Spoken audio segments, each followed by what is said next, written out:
Huh? What's that sound? Seems like it's coming from that bridge.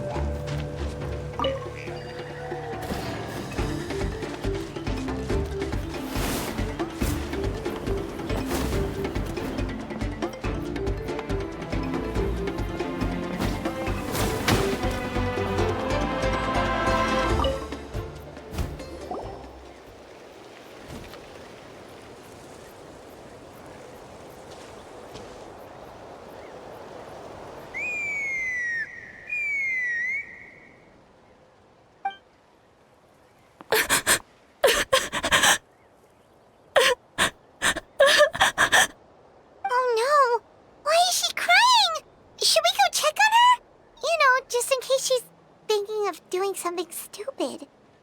I'd leave her be. The warriors of the Flower Feather clan are a proud bunch who never show their vulnerability in public, even if they've gone wingless. Oh, Chaska?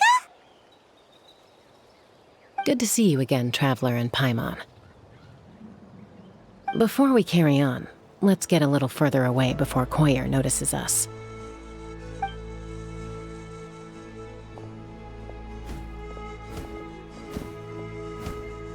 So, that girl on the bridge, Koyer, you said?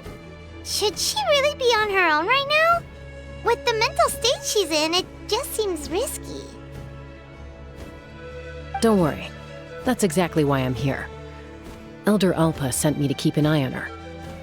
If she does attempt the unthinkable, I'll swoop in and catch her. I doubt it'll come to that, though. She's a fighter. A warrior, in fact. One who aimed for the sky. However despondent she might feel now, I'm confident she'll get through it.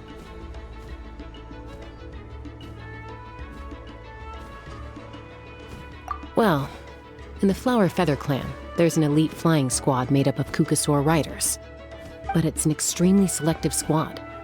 To become a rider, you need to undergo a trial where you not only demonstrate mastery of the relevant skills, but also win the approval of the Qucusaurus. Very few candidates make it through the process. Koyer has spent years training for her most recent attempt, but unfortunately she didn't pass. So it's not hard to see why she's so upset.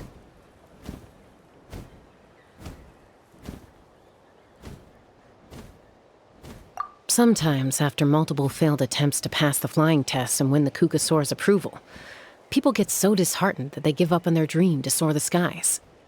They resolve to quit trying for good. We call those people the wingless. Do they get expelled from the tribe? What? No, of course not. They're still prized warriors. We have a saying, just as the Qucusaur treasures every feather on its body, so the tribe treasures each one of its children. This hits even harder in the wake of the war. All of our young warriors carry the future of our tribe on their shoulders. Besides, every Qucusaur falls from its nest before it learns to fly. It's practically a rite of passage. Likewise for the wingless, we always hold out hope that one day, when they're ready, they'll rekindle their dreams and keep trying. Until then, all we can do is quietly watch over them from a distance. Just like I'm doing now. Ah, okay. Paimon hopes she'll get back on her feet soon. Well, from the sound of her whistling, her confidence has been seriously shaken.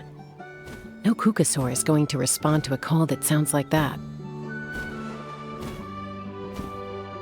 Yeah, people from my tribe call to their Saurian companions by whistling or blowing the horn. So it sounds like Koyer was trying to summon a Qucusaur to practice her flying. But the Qucusaurs are an even prouder bunch than our warriors. They would never respond to a lackluster whistle like that. First she failed the trial, and now she's struggling to even summon a Qucusaur. That's only going to hurt her confidence further. And getting trapped in that vicious circle is the kind of thing that'll make people go wingless. Surely there must be something we can do to help. That's very kind of you. Koyer's flying skills are up to par, but mentally she's stuck in a rut. If she wants to return to the sky, she has to overcome that for herself. I'm going to lay low nearby, just in case she takes a turn for the worse. Let me give you a tour around the tribe once this is all over.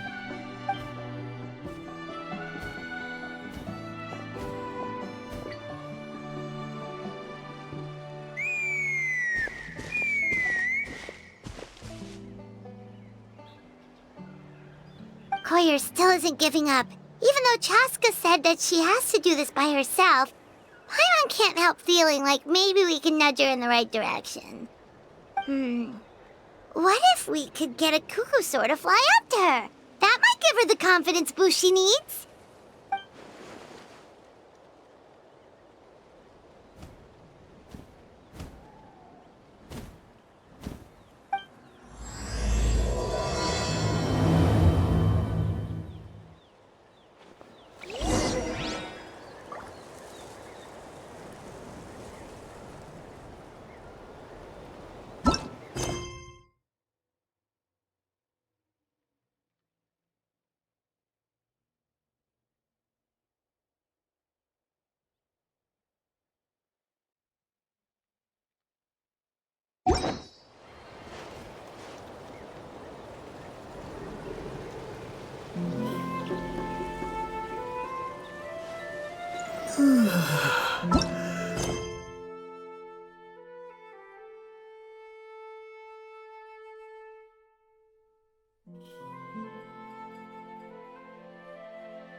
It's a Qucusaur!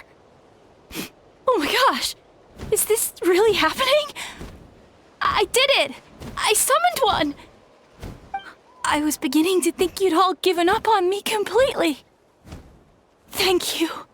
Oh, thank you.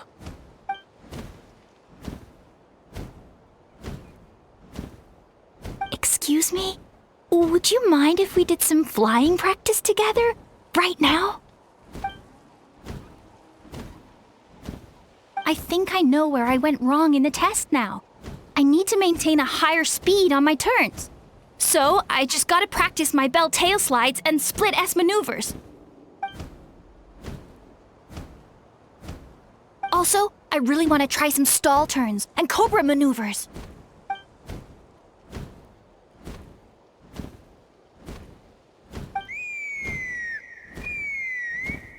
Huh? That sounded like a whistle. Is someone else trying to summon a Qucusaur? Hey! Wait! Wait!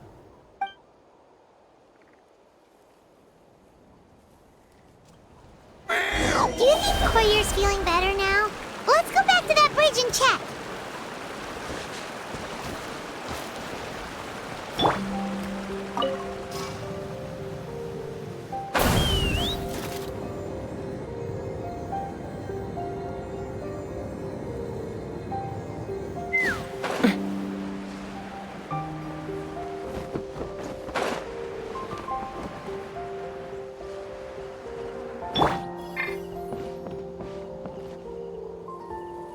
Chaska!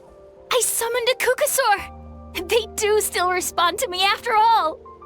Although, unfortunately, someone else summoned it away again before I had a chance to go for a flight. Oh, really? That is unfortunate. But if you can do it once, you can do it again. Keep at it, and you'll pass the trial eventually. You're right! You know, I almost thought about giving up, but I'm glad I didn't. Hey, Chaska, how's Koyer doing? Huh? Who are you? And how do you know my name? These are my, friends. The Traveler and Paimon. You came up in conversation the other day because I was telling them about up-and-coming warriors in our tribe. Oh, the Traveler, huh? So that's you. What do you mean up-and-coming? I'm closer to being wingless than I am to passing the trial. Anyway, we haven't met before, have we? You look so familiar somehow. Maybe you saw him in the stadium? Or anywhere, really. He's been all over Natlan lately, so it's not surprising that you've seen him around. If you say so. Koyer, Chaska.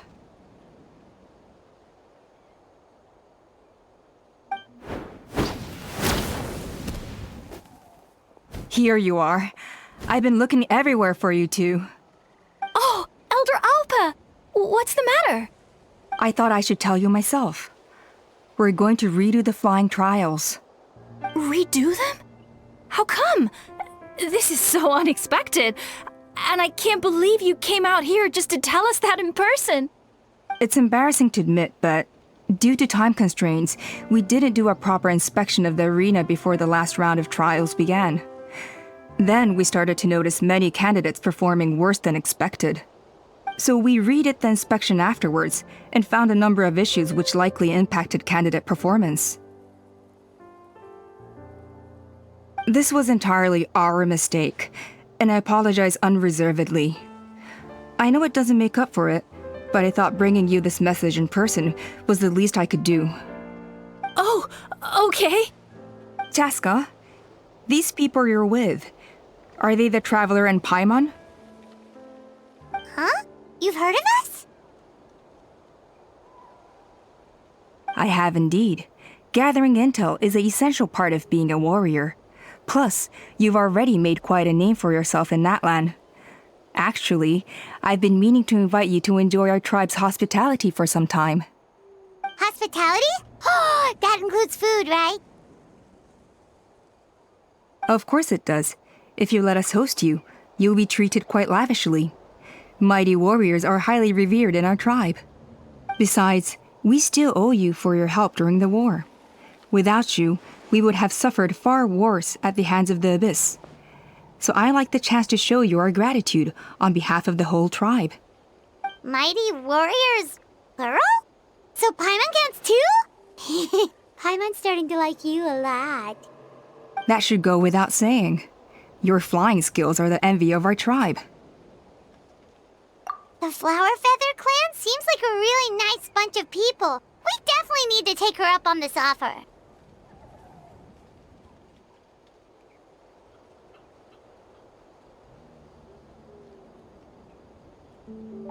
Well, I'd love to stay, but I'm afraid I still have to inform the other candidates about the retrials. With our younger generation's future on the line, there's no time to lose. Wait, Elder Alpa! Let me help! The sooner everyone gets the news, the better! Very well. In that case, Chaska, could I leave you to entertain our guests? Sure thing.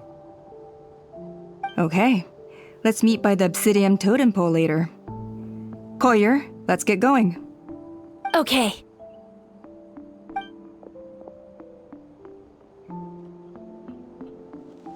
All right, they're out of earshot. I'm just gonna come out and ask. That Qucusaur who responded to Koyer's call, that was your doing, wasn't it? I grew up with these creatures. I could tell something was off the second I saw it. His whole demeanor seemed less like a Qucusaur and more like, well, you. So I figure you must have been pulling the strings somehow. He looked very flustered when Koyer asked for a ride, so I whistled to give him a chance to escape. And judging by the look on your face, that was a welcome intervention, huh? It's all right. If you'd rather your hidden talents remain hidden, I respect that. I won't press you for answers, and I'll keep my speculations to myself. You're the kind of person I'd still trust even if you had superpowers. I know you'd use them for good. I think the ends justify the means in this case. She just lacked confidence, and you helped her resolve her internal conflict. If you hadn't intervened, I likely would have gotten my mom to help out instead. Although, having said that, there's a small chance she might have recognized her and seen through the whole thing. That would have done more harm than good. Yeah. Anyway, if you're free now, how about I give you that tour I promised?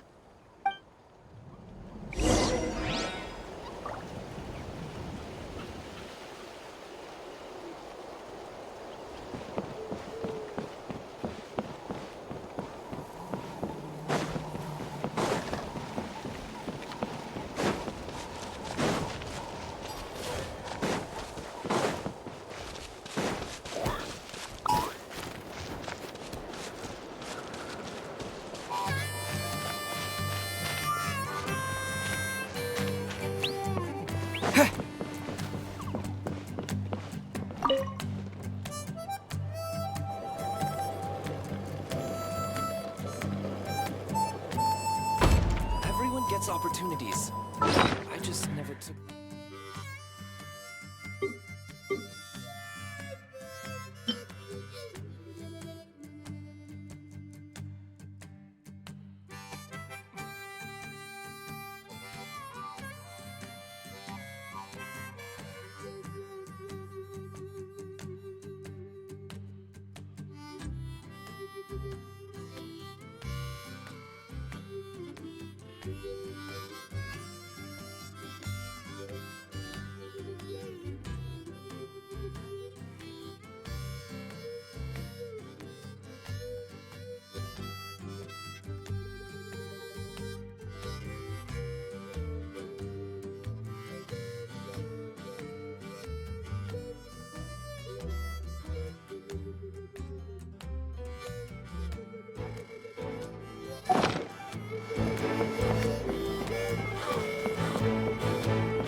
Ready?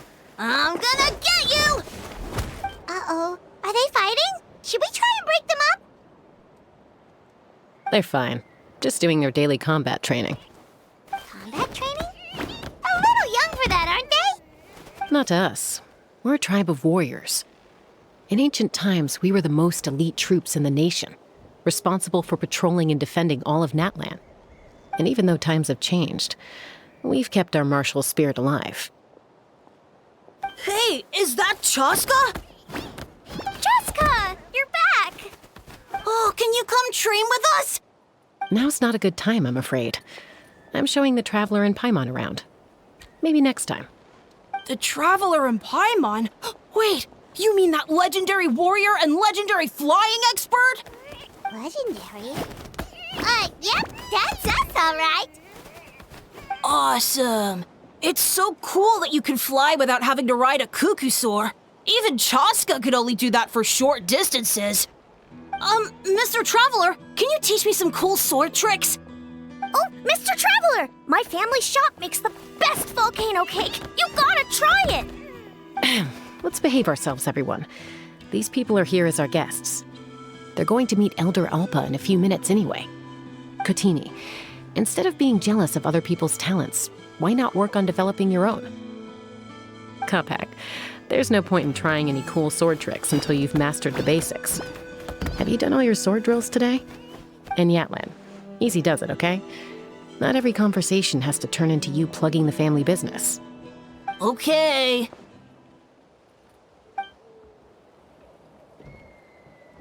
Sorry about those kids. They just got overexcited when they heard your name. Hope it didn't bother you too much. This is a volcano cake that Yatlan forced into my hands. She said to think of it as an apology gift. Whoa, it smells amazing! Traveler, you want some?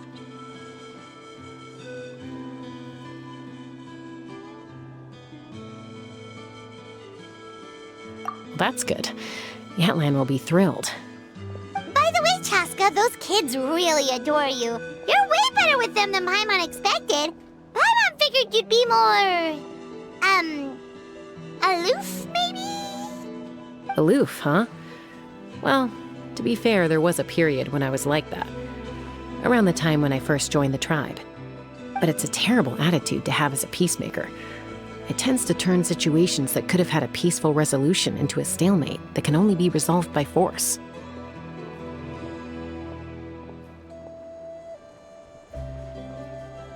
Yep, exactly. As long as other options are available, I try to avoid that at all costs. Someone once told me that peace imposed by force will crumble in a matter of days. But peace achieved through genuine dialogue actually benefits both sides, even if sometimes the parties are only willing to negotiate because they're both armed to the teeth. That's true. Hey, Chaska! Uncle Cusco knows you're back, and he's coming to get you. Oh, thanks. Traveler, Paimon, got a dash. I'll meet you at the totem pole up ahead. You can't miss it. It sticks out like a sore thumb. Wait, are you running away? First rule of conflict resolution? Grab the fan and run before the you-know-what hits. Trust Chaska to make even running away sound cool. Sorry about this. Just stall him for me, okay? I'll explain everything later.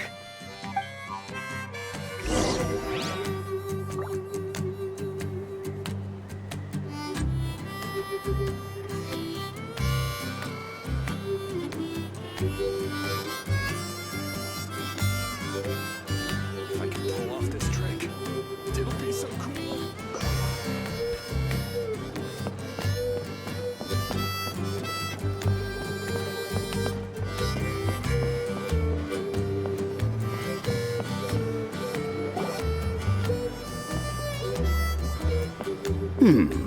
A golden-haired outlander and a white flying object. You must be the Traveler and Paimon. I heard Chaska was with you, but I suppose she's run away again, has she? Sorry, who are you? Who am I? Only her father. She's supposed to go for a checkup every 3 months to see how her abyss condition is doing.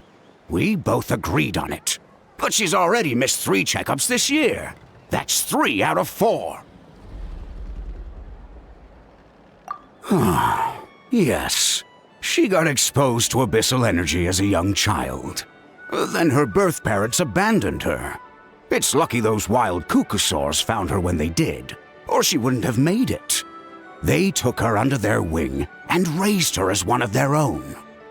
Eventually, some riders out on patrol spotted her and brought her back to the tribe. but she was practically feral at that point. The moment you took your eyes off her, she'd be getting herself into a fight, or she'd run away to be with the Saurians.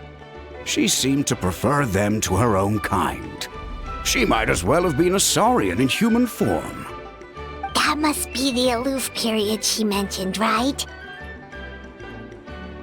We later discovered that her exposure to the abyss had planted seeds of conflict in her heart. So, we started trying to bring it under control. But ultimately, she's the only one who can control it. Anyway, she's much more human these days. Yeah, don't worry about her. She seems pretty stable to Paimon. She's probably only avoiding the checkups because she thinks it'll stop you guys from worrying about her. Yes, I'm well aware of that. She knows she needs to be careful. If her condition ever took a turn for the worse, she wouldn't be brushing it aside like this. It's just, every checkup she's been to, they find new cuts and bruises. Nothing to do with the abyss, of course. Oh no, that's all fine. The problem with her is, she's her own worst enemy. She's been living dangerously again. I'm sure of it. That's why she's avoiding the checkups. She wants to hide it from us. Yeah, Paimon can see her doing that. Oh. In the past, she always had Koichi to keep an eye on her. Now Koichi's gone, and I don't want to lose another daughter. Chaska's been increasingly reckless since Koichi passed. It's like she's trying to make up for it somehow. Next time you see her, please tell her to be careful for me. Even if she doesn't want to hear it. If she doesn't want to do these checkups anymore, that's fine. I just want her to stop putting herself in harm's way.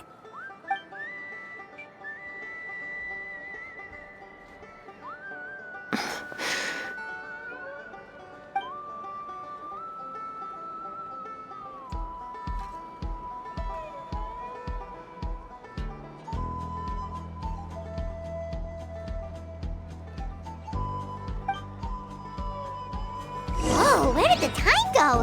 We should be back up with Chaska before it gets any later. To get to the totem pole, we need to head north, right?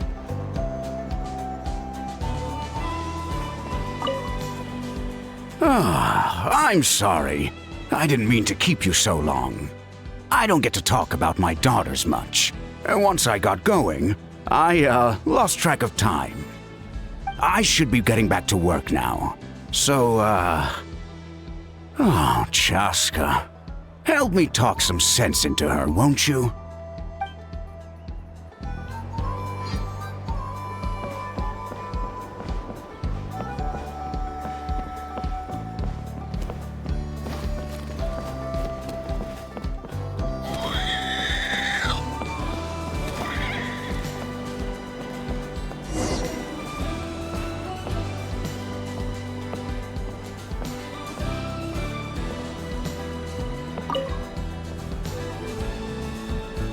Hey, Chaska! Hey, Alba!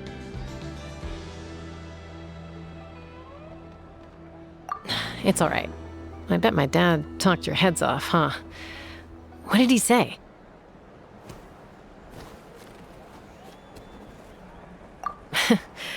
I was sometimes a little impulsive back then. That's putting it mildly. The memories. It feels like it was only yesterday when we brought you back and had Cusco and his family take you in. Back then, no one imagined this feral child would grow up to be the strongest warrior of the Flower Feather clan. Huh? You were the one that brought Chaska back to the tribe? That's right. Elder Alpa was already a veteran rider by then. She spotted me while patrolling from the skies and tracked down my Qucusaurus mom.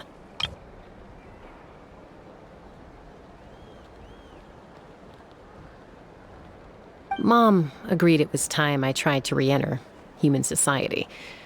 But I didn't know the first thing about being civilized. I clashed with everyone who had to deal with me. And look at you now. Renowned throughout the land as a peacemaker. How time flies. When the day comes that I can't fly anymore, it will be up to you to look after our tribe and our flying squad.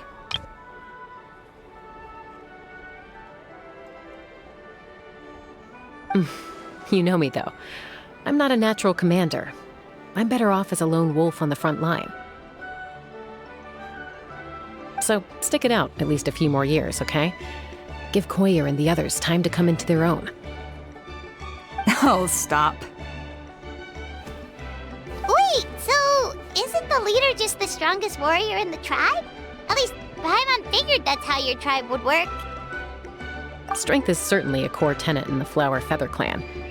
But strength means far more than martial prowess alone.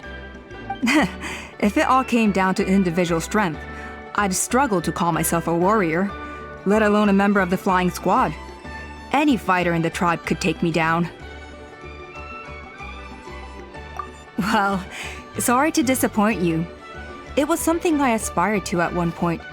So much so that I went adventuring in the Cinder City, Ashkanatlan, to try and prove myself. But it was foolish of me. I wasn't ready. I came back empty-handed and seriously injured.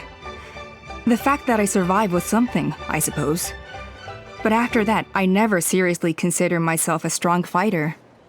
And yet, you still managed to become the leader of the flying squad, thanks to your experience and determination. All while battling those old injuries. Don't you think that's a display of strength in its own right? Let's shelve this discussion for now. Traveler, Paimon, there are some simple refreshments on the table. Please help yourselves. Yes! Paimon was waiting for that part!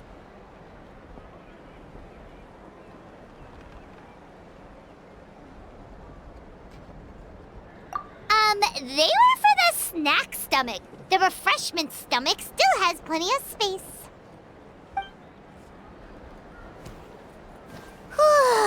Paimon is so full. Well, if you're enjoying our hospitality, feel free to stay with us as long as you like. Elder Alba? Something's come up.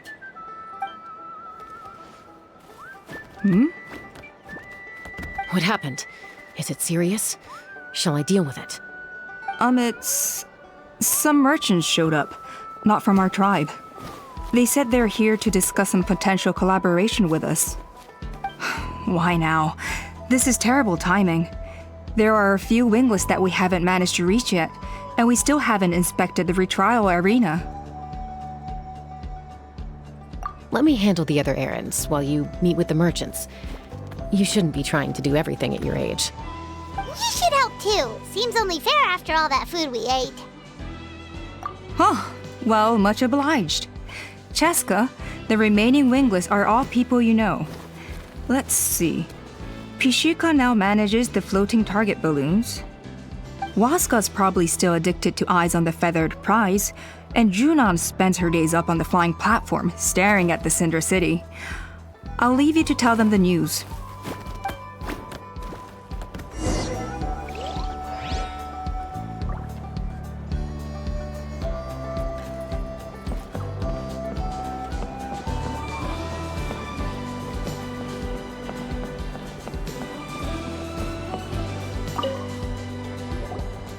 A retrial? What's the point? I pretty much treat life like it's a game. No Qucusaurus ever going to approve of that, no matter how many times I try.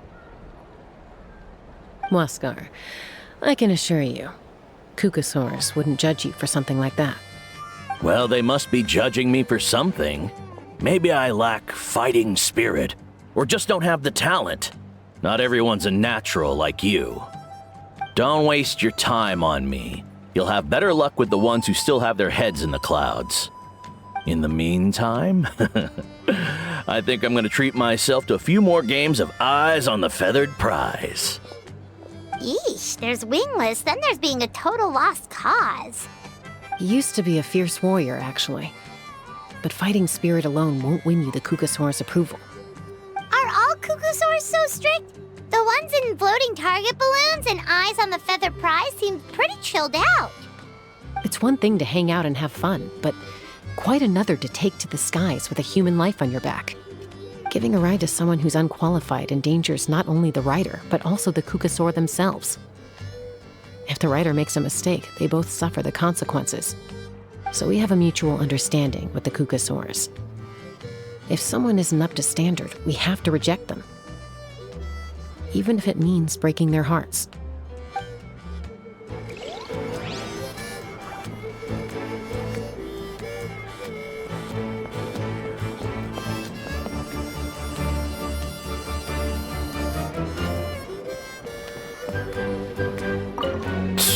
Next time. I'll definitely hit the jackpot next time.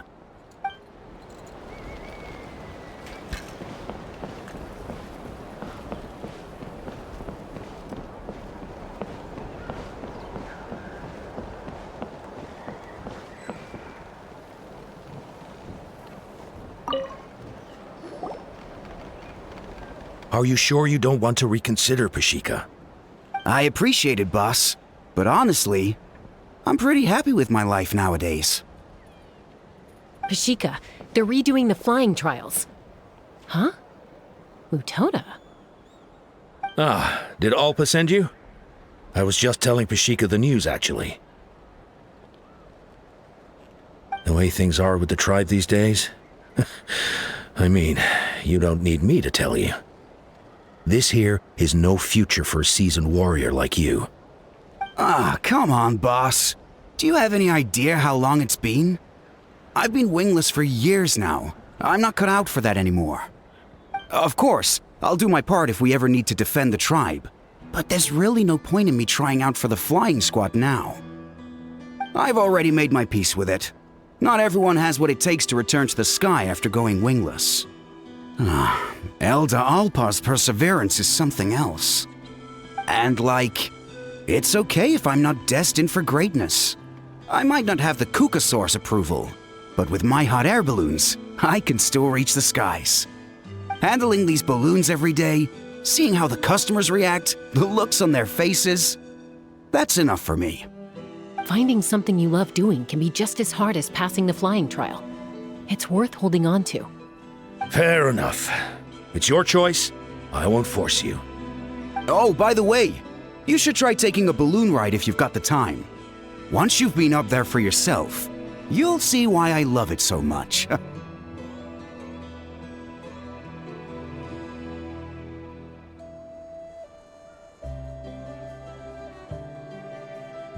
No problem. If you ever want to give it a try, you know where to find me.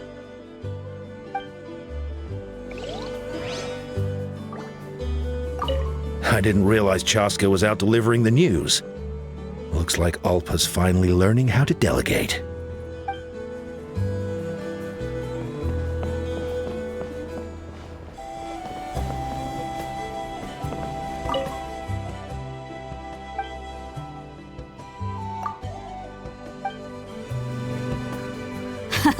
Let's go!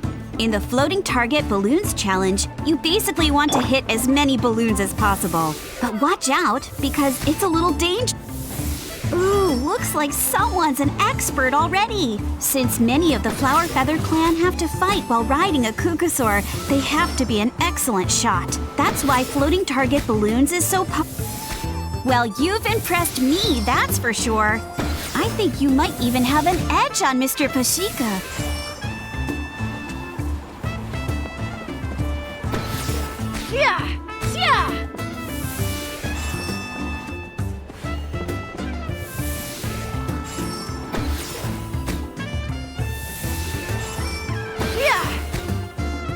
Hey, look over there! Saibo flies by whenever we wave the flag. He really likes hot air balloons, too.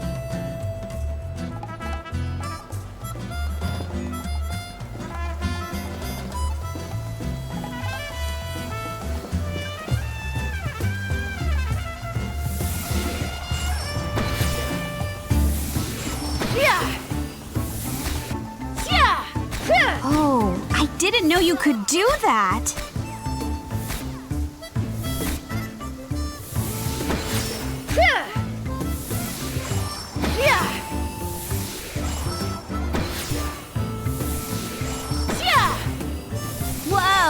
was some excellent shooting! Only the most skilled shooters in the tribe manage what you just did.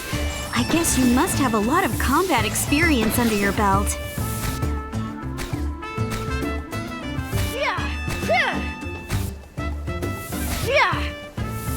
Ooh, looks like someone's an expert already. Since many of the Flower Feather clan have to fight while riding a Qucusaur, they have to be an excellent shot. That's why floating target balloons is so popular with my people. A lot of them use it to practice.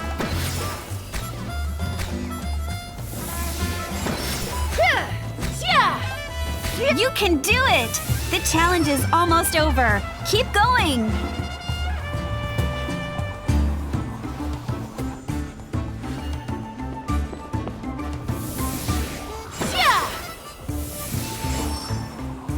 Just got a message from Moika. She says to meet her at the speaker's chamber tomorrow. Does that mean your ancient name is ready to... I can see where Pashika's coming from. The view from up high really is spectacular.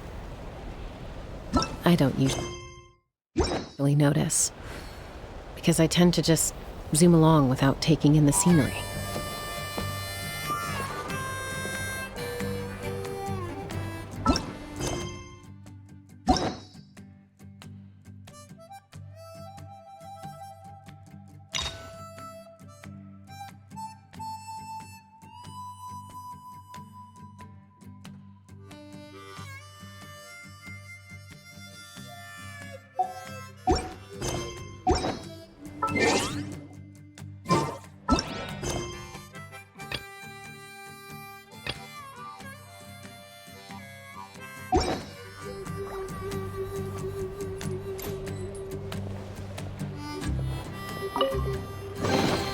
Dividing the loot is often a cause of conflict, but luckily for you, I don't really need this stuff.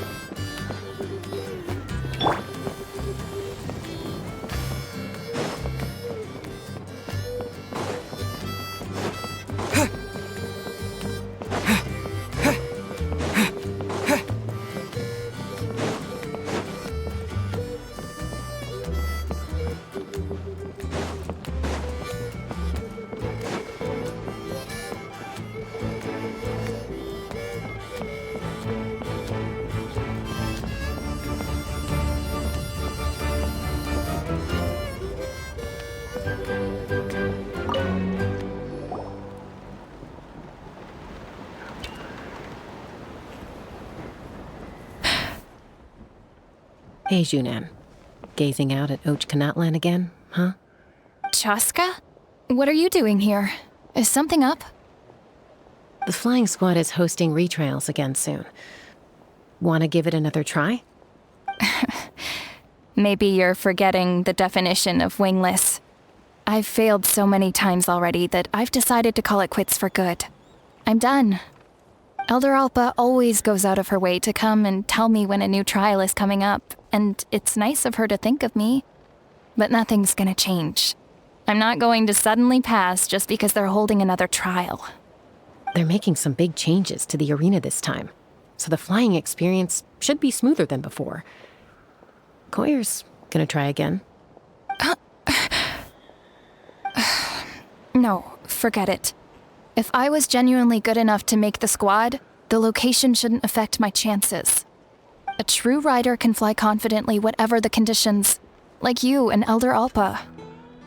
Junan! They're redoing the... Huh? Chaska and the Traveler. You're already here. I guess they told you already then. Come on, let's go train together.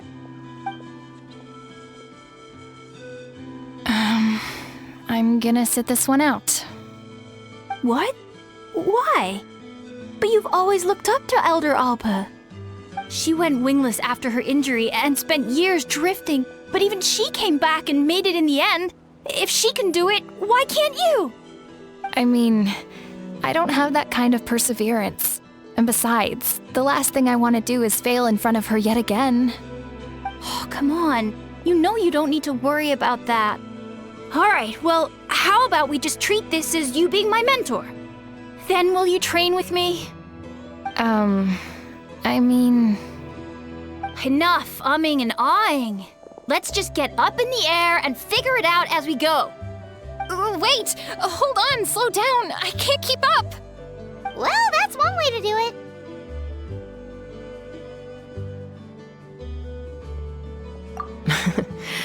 They've been best friends since they were kids. If anyone knows how to get Junan out of a rut, it's Koyer.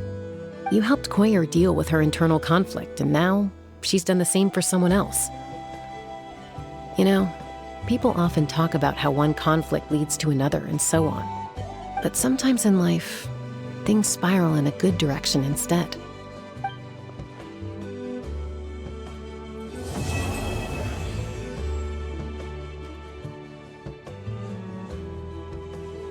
We've notified all the wingless on the list now, right? Where to next? The trial are... Keep trying. It's not like I'm not trying. I'm giving it all I got. You will.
Oh, hey there, Chaska.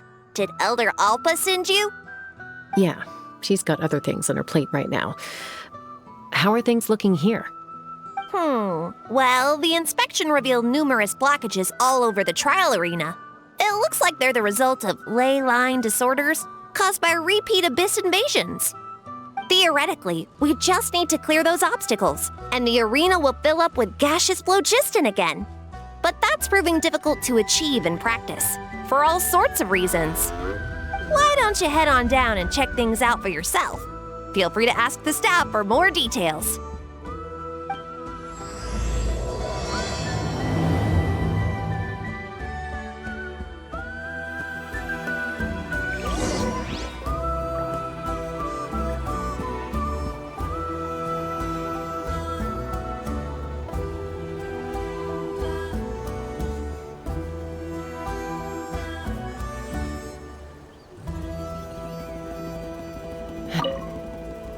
Why don't you head on down and check things out for yourself? Feel free to ask the staff for more details.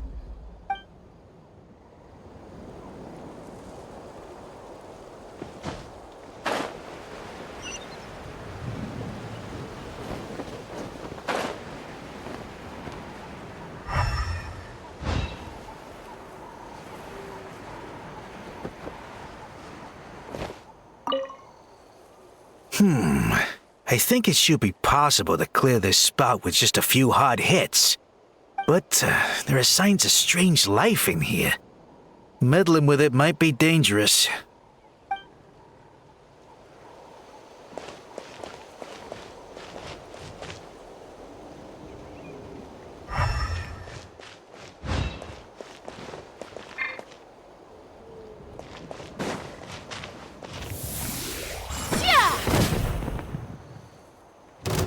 Hey! Monsters!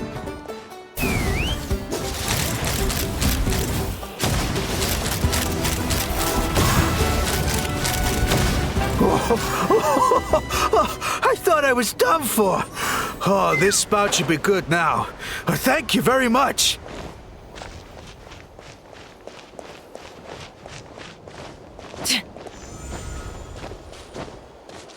Take me up!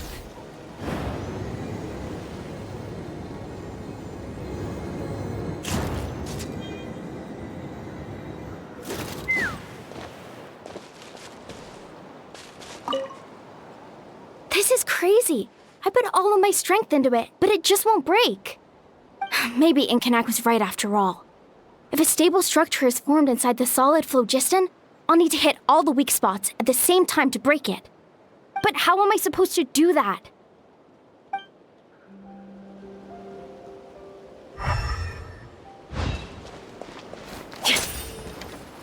Ha! Locked on!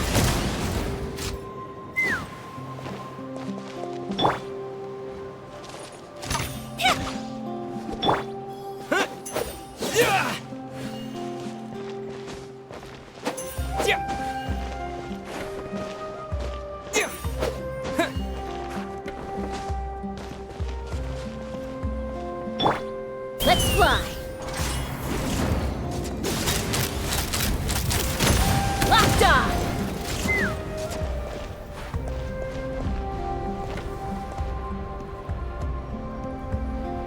Ha!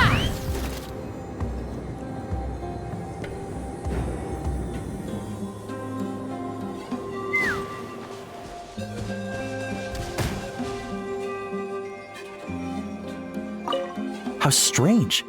Why is there so much solid phlogiston here? Well, it could be from the Children of Echoes.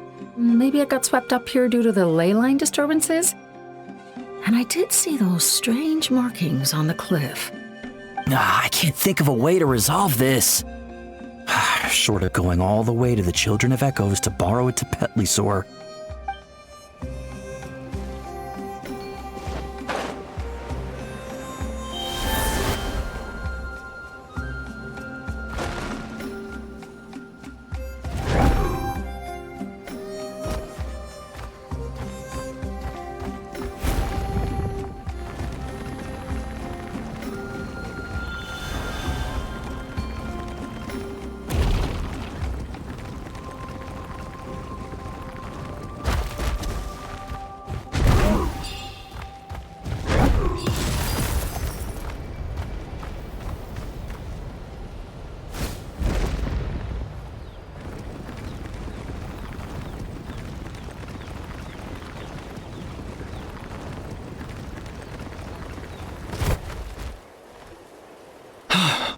Oh, are you here to help? Thank goodness. There's no way I could do all this by myself. So the blockage here has to be cleared using a special bomb, but carrying explosives up that steep slope would be a recipe for disaster. If I dropped it or slipped and fell, I'd be blown to bits in an instant. So, my plan was to transport the bomb to the other side, then send it over in a hot air balloon. All I need now is for someone else to strike the balloon at the right moment, dropping the payload right on top of the spout, and problem solved. What do you think? Simple enough, right? Huh? Oh, that one. No, I've got no idea who that belongs to. Or how they got it up so high. I just wish I could fly up there and check out what kind of tech they're using. Ah, well. Getting the trial arena back in order is more important. I'll head over and set up now. Let me know when you're ready.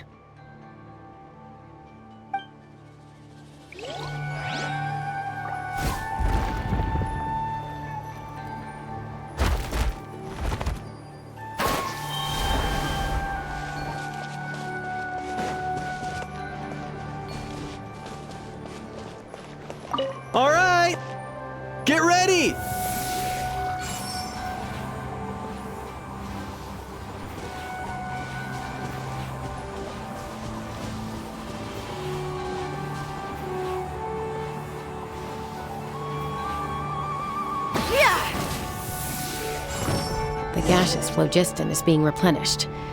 Looks like all the spouts have been unblocked. Let's head back up.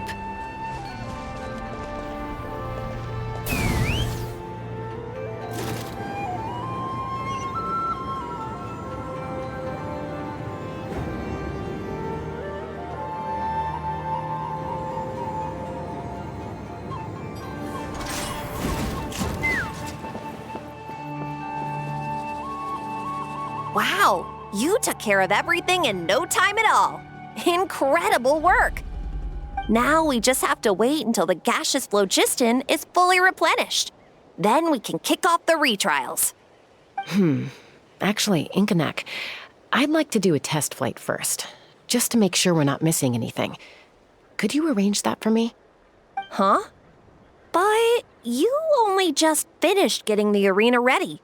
There could still be other hazards we're unaware of. All the more reason to have me test it out.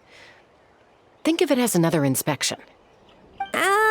I guess you're right. With your flying skills, you won't be in any serious danger, even if there are hazards we overlooked. The conditions in this area seem a little unstable, but a test flight is the only way to catch any lingering issues.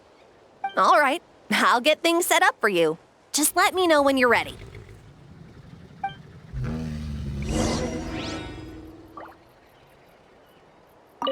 Are you ready? This should be a piece of cake for Chaska, but still, try to be careful. All right, then spread your wings and fly. Yeah.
Let's fly!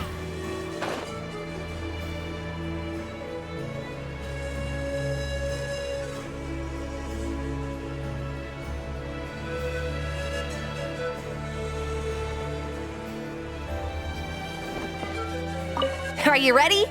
This should be a piece of... All right, then...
was amazing. Paimon couldn't take her eyes off you.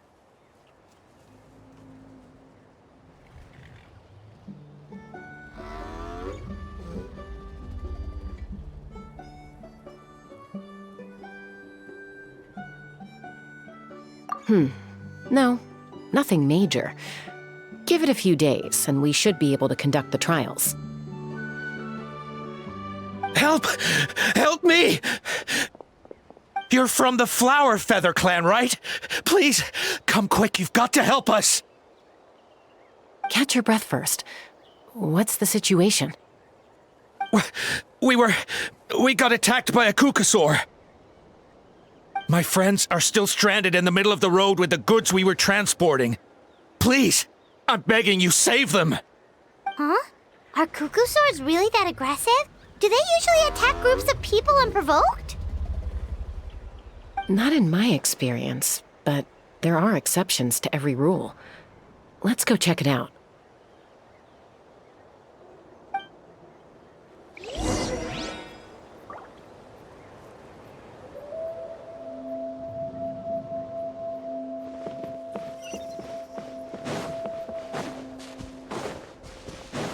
Ouch! I've never seen such an aggressive Qucusaur.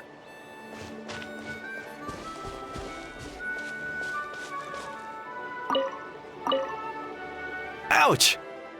I've never seen such an aggressive Qucusaur!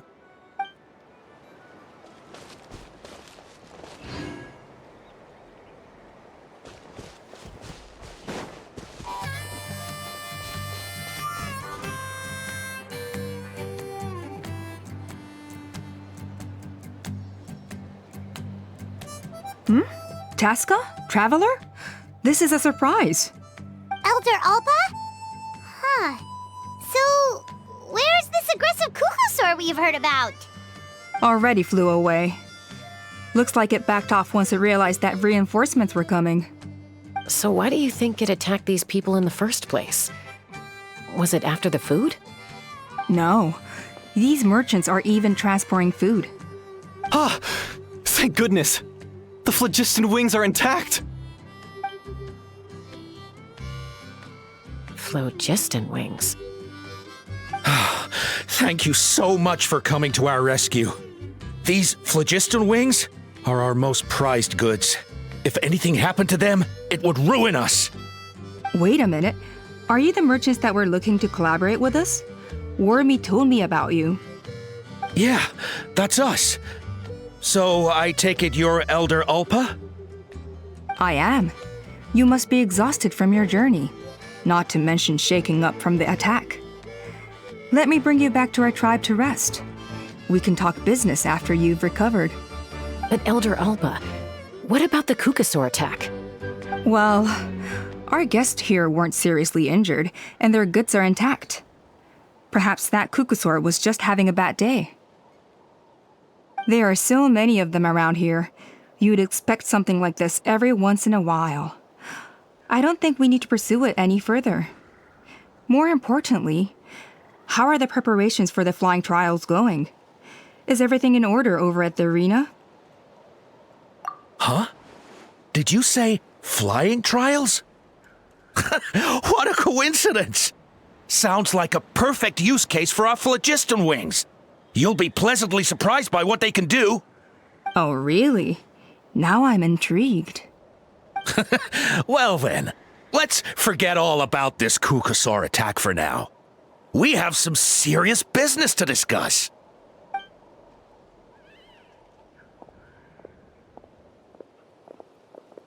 Huh?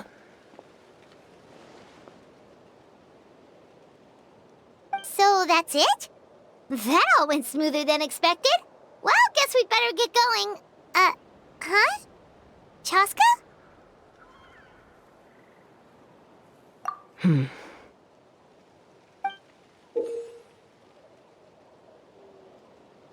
A blood-stained feather.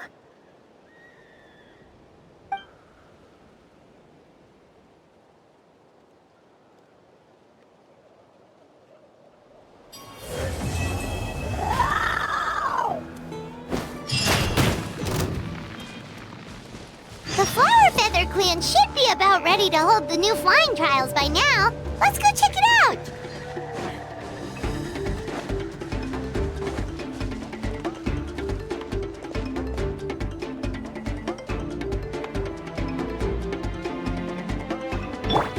Stand with me!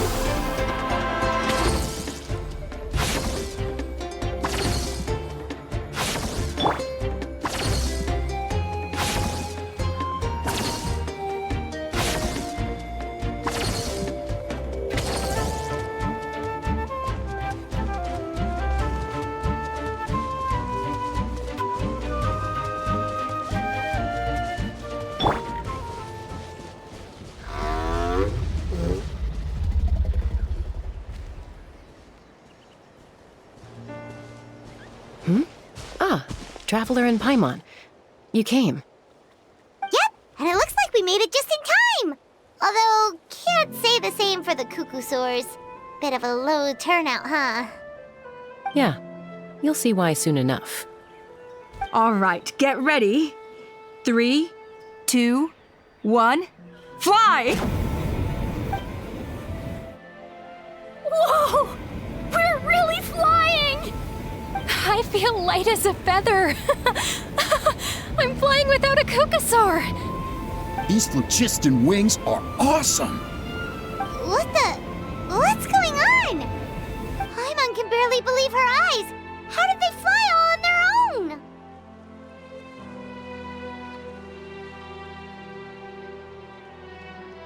The merchants we ran into that day were selling a product called phlogiston wings.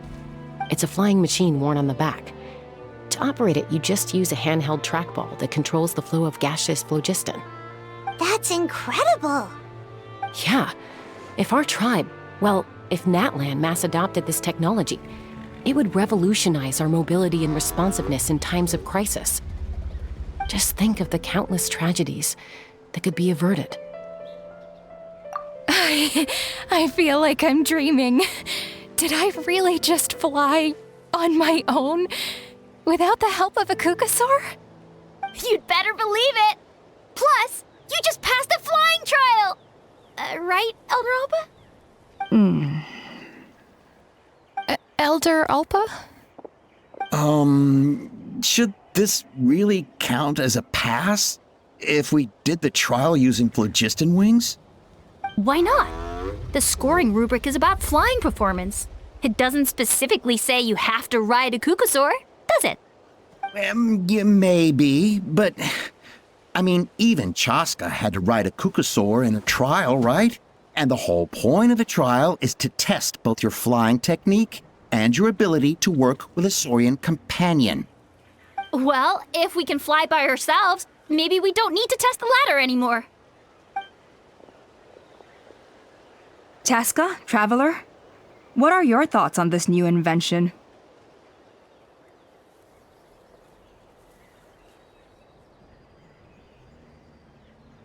Right? That's what I think too. I agree that they have strategic value, but I don't think it makes any sense to evaluate candidates by the current testing standards if they're using phlogiston wings. Why? Shunan finally mustered the courage to go through with this. And now you're saying it doesn't count? We don't have any experience using these wings in battle, nor is it immediately obvious how to incorporate them into the existing systems in our tribe. Taking a longer-term perspective, I think we need to start by getting thoroughly acquainted with how these things work. Then we can develop a new trial format with new assessment criteria, tailored to candidates using the phlogiston wings. You all raise valid points. But Chaska, while your proposal sounds perfectly reasonable, it would probably take years to put it into practice. We lost so many people in that war. These phlogiston wings could be exactly what we need to strengthen our forces and boost morale in this trying time. And as for real-world battle experience, there will be plenty of opportunities to gain that. I have high hopes for you, Junon.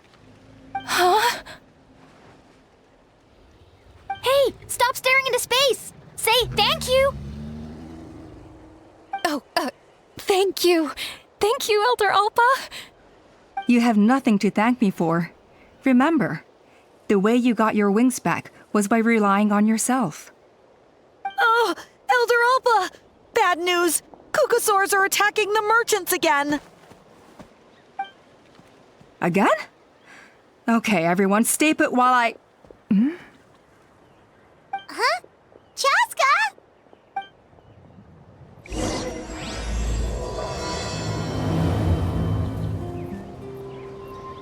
Why did Chaska rush off like that? And then Elder Alpa and the others too? Anyway, let's go see what this is all about.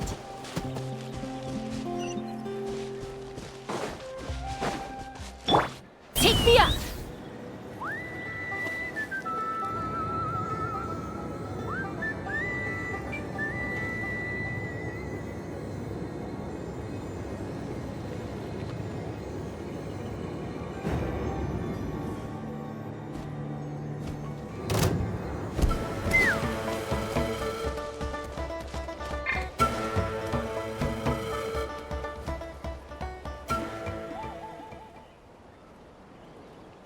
Oh, it's back!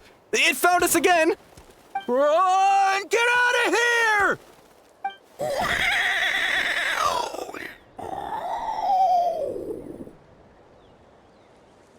Curses! She's really riled up this time. Hey! Stop running! We'll never outrun a creature with wings! Get back here and let's fight!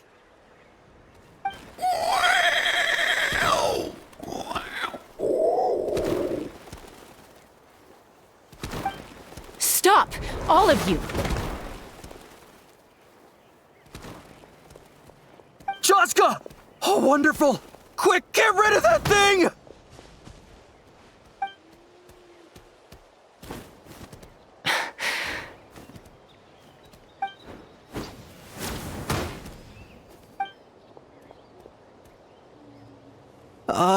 What's going on? Why isn't she doing anything? So it really is you, sister. Wait, sister? That Qucusaurus is Chaska's sister?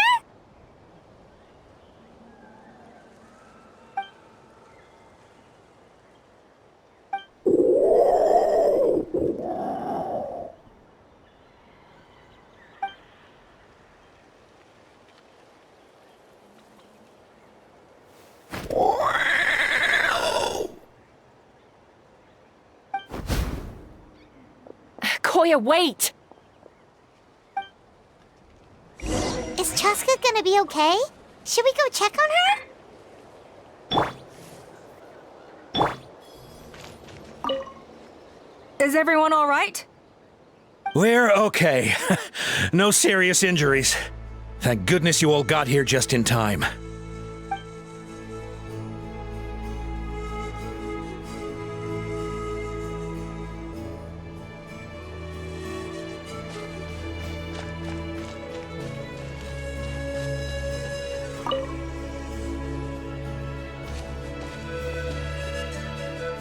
Chaska, are you okay?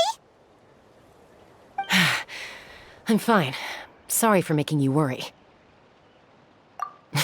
No point. She's an expert at hiding her tracks. Once she's shaken you off, you'll never catch up to her. At least, I always used to lose to her at hide-and-seek when we were kids.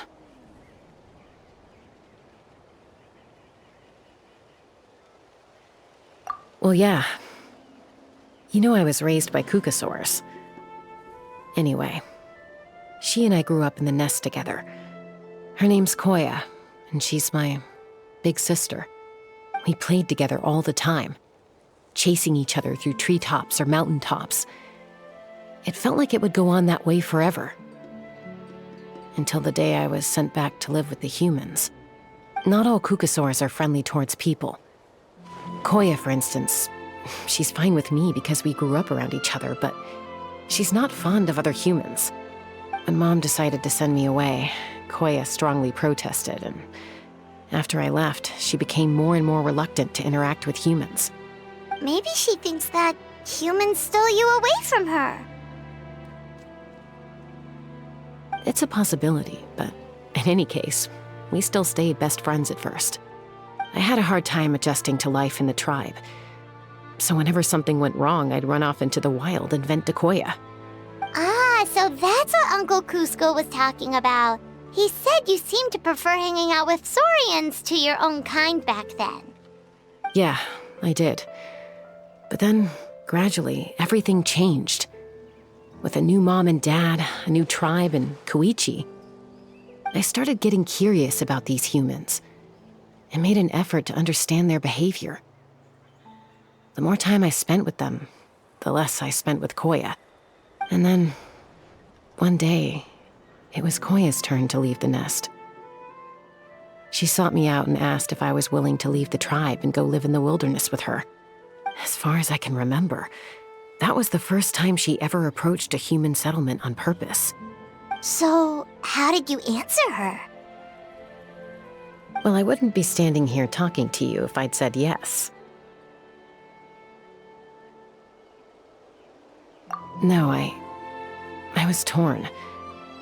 On the one hand, I'd already made up my mind to embrace my new family and accept my human identity. But I also knew that Koya wasn't a fan of humans, and I didn't want to disappoint her. She took my hesitation as an answer.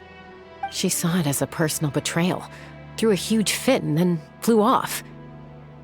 We hadn't seen each other since, well, until today. Not for a lack of trying, though. I tried asking Mom where Koya's new nest was so I could talk things out with her. But Koya had already asked Mom not to tell me where she'd moved to. It must be hard for Mom, being stuck between her two daughters. So I didn't press the issue. And I didn't go looking for her.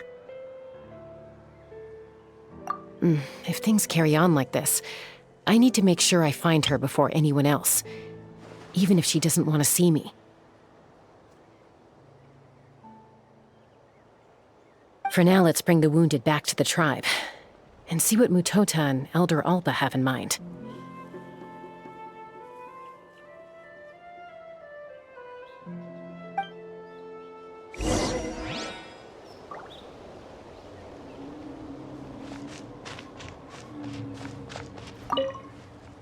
What was wrong with that Qucusaurus? Why was it so aggressive? If we just let it escape back into the wild, who's to say it won't attack again?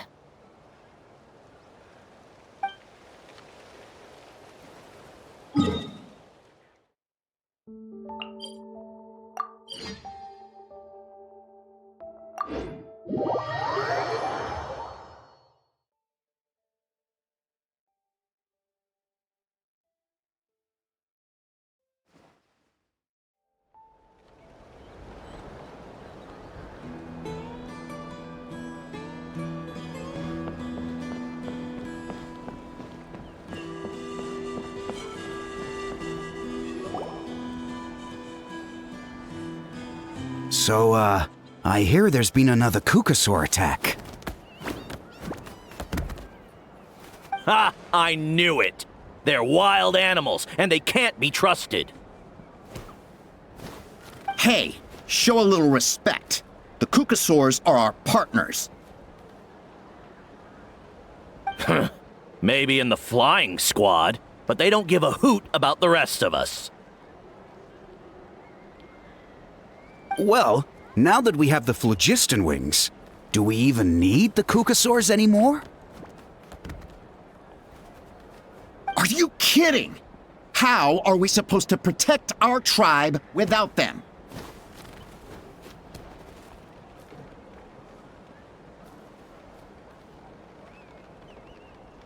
I didn't mean it like that. Huh? Protect our tribe? Or are you just scared that your precious flying squad will lose its prestigious position? You take that back!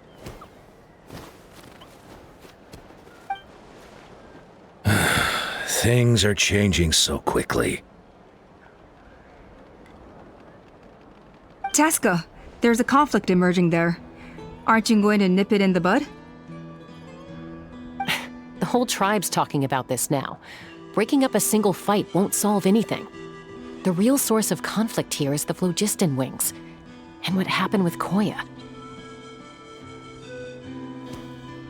On any other day, people would just brush this attack aside. After all, clashes between wild Qucusaurus and humans are no more common than those between people. But now that the phlogiston wings have entered the equation, it's sparked a debate over whether our tribe needs the Qucusaurs at all. I worry that we risk repeating the mistakes of the Cinder City. Back then, Lord Ochkon's hatred of the Saurians nearly destroyed the peace forged by the Pyro Archon. Chaska, to prevent things from deteriorating further, I'd like to task you with restoring peace to the tribe. I will. Traveler, you've already done so much for Natlan, and the Flower Feather clan has no right to ask more of you. But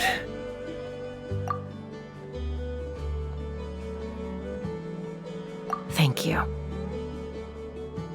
And don't forget about Paimon. Just leave this to us.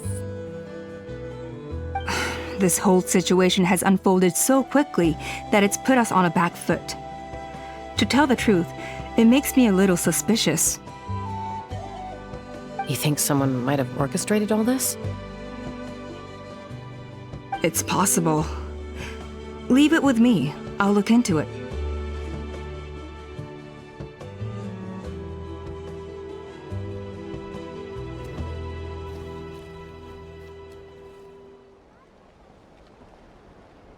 Also, Chaska, could you try to keep a low profile while you're out there digging around?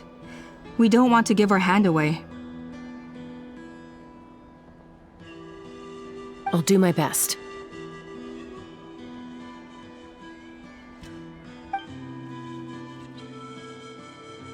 Okay, so where should we start? This all began with Koya's attacks. If we can find out what led her to do it, that should give us something to work with.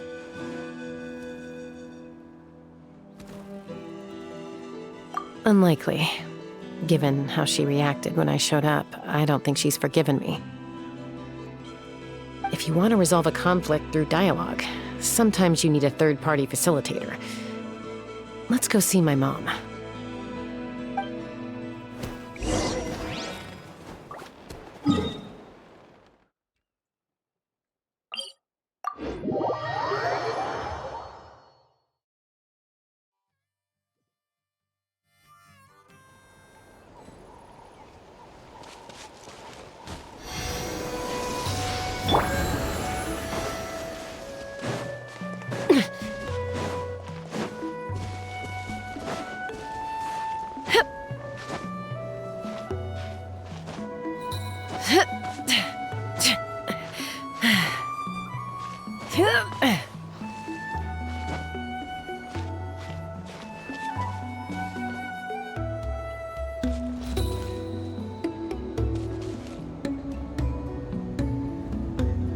Let's fly.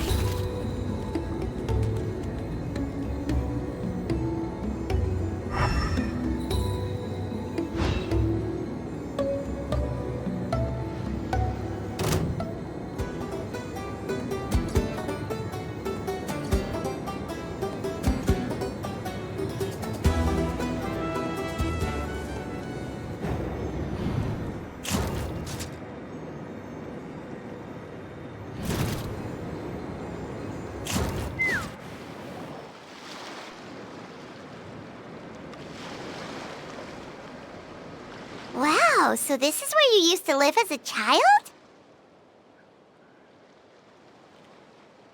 Mm-hmm.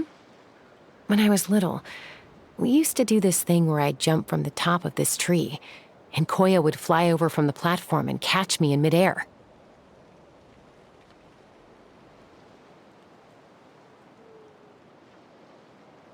Or sometimes we'd both fly from the treetop together, and then after some aerial maneuvering, she'd throw me up onto that platform.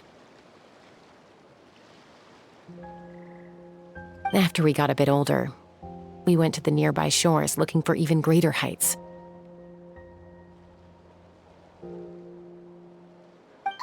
Stop! You're gonna give Paimon a heart attack!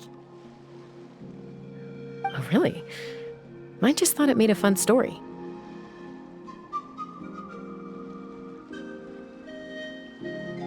What? You too? Alright, fine. Let's focus on the matter at hand.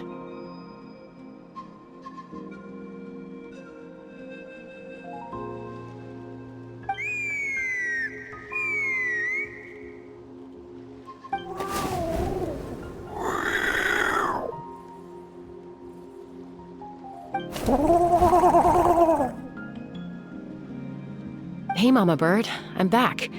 My last visit was only a week ago, wasn't it? See? I visit you more than I visit Papa Cusco. I brought a couple of friends with me. These are the Traveler and Paimon. Traveler, Paimon, this is my mom. Her name is Chimpu. In the human tongue, anyway.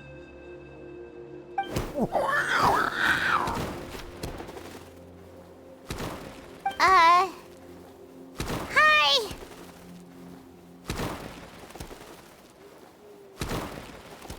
No, not really. I don't speak it as such, but I can sort of get the gist. Although only with Mom and Koya, since I spent my formative years with them. Even then, it's basically a best guess based on their sounds, body language, and expressions. Seems to work about 9 times out of 10, anyway. As for whether Mom understands me, I can't always tell. But somehow we still manage to communicate. Call it the family bond, I guess.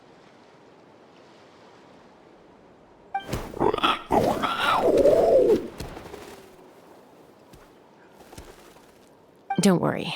I'm doing well, but I think Koya might be in some trouble.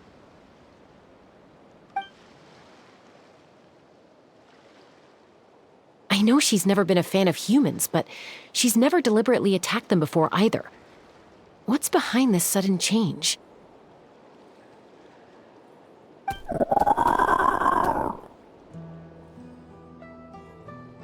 Does, Auntie Chimpu know anything?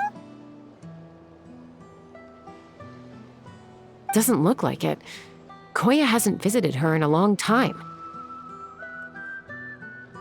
Then, could you please tell me where she's living nowadays? I really need to talk to her. If this animosity between her and the tribe continues, then the next time there's an incident, I don't know if I'll make it there in time.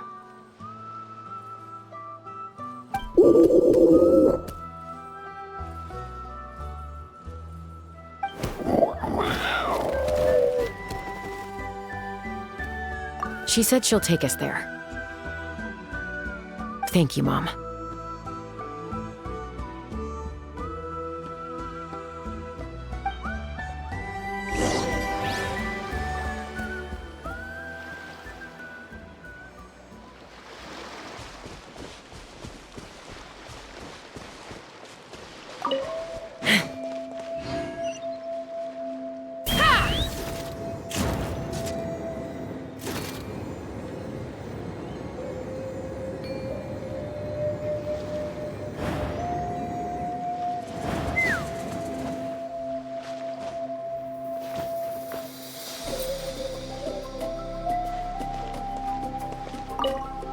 Let's fly!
remote location.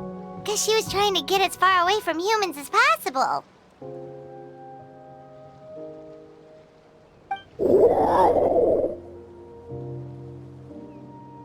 We stay here? Okay. Got it. Traveler, Paimon. Mom says we should stay out of sight for now.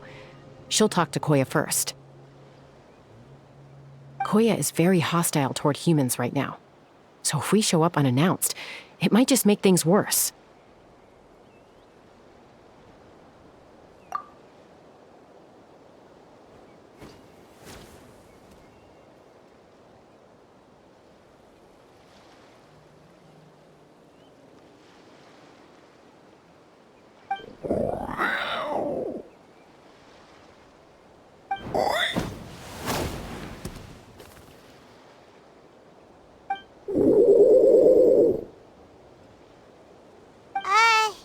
Any idea what they're saying? Sounds like things are more complicated than I imagined. There's evidence in this area suggesting that Koya might have been the victim of a human attack.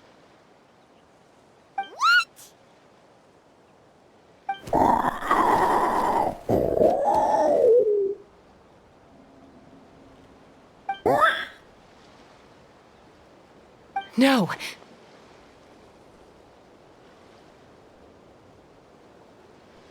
It's Chime, Koya's child. The attackers kidnapped her. They came over the sea, under the cover of night, and they took Chime. What the heck? Who would do such a thing? I searched day and night, and finally found them.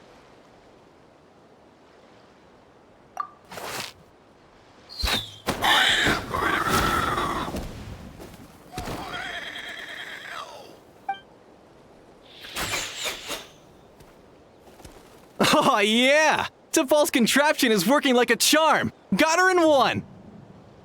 Hey, there's another one! Wait, is that the one that got away last time? Who cares? Just get them all! T'Pol pays us per catch!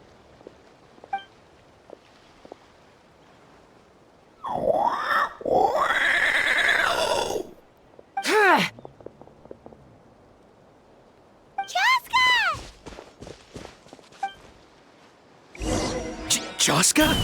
How do you get here? Quick, stop her! Don't you even...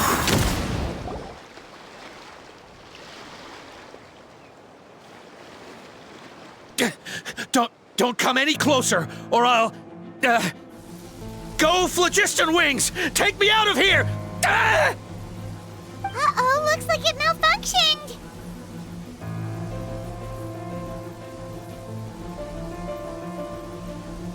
This is bad. Mom and Koya are already injured. And if that thing explodes right next to them... Help! Elemental energy suppresses it! Please, someone! Get back!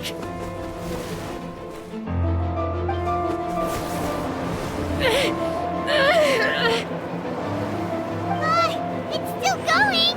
And it's getting worse! Guess we need a more permanent solution. All right then.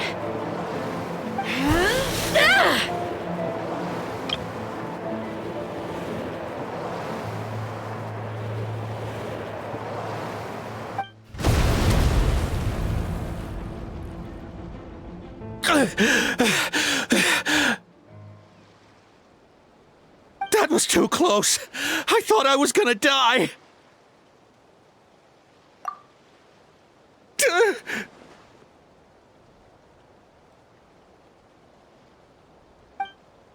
Answer us honestly. Were you the ones who attacked Koya before?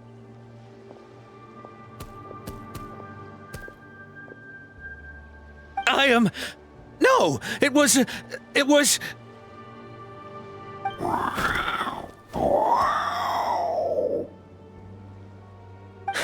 Well, she says it was you.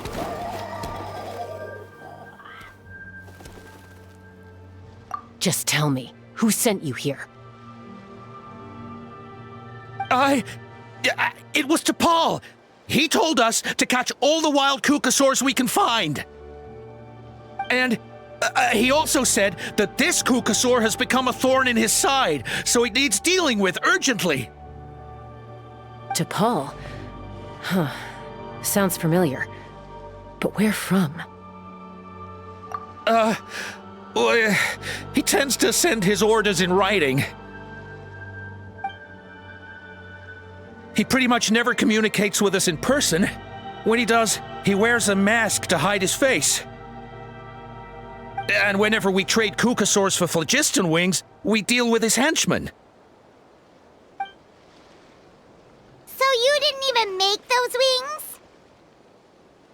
All we did was slap some labels on them and transport them over here, to make them look like they're imported. To make it harder to trace their origins. I don't know, honest! Well, that's mighty convenient, huh? What about if I held a gun to your head? Would that change your answer?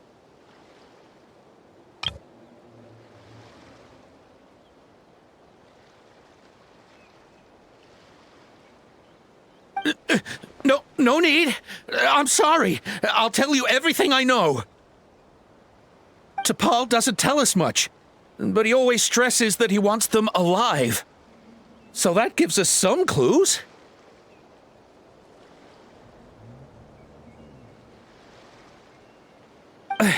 This is just a best guess, of course, but we suspect that the gaseous phlogiston stored in the trackballs is drawn directly from the Qucusaurs. What?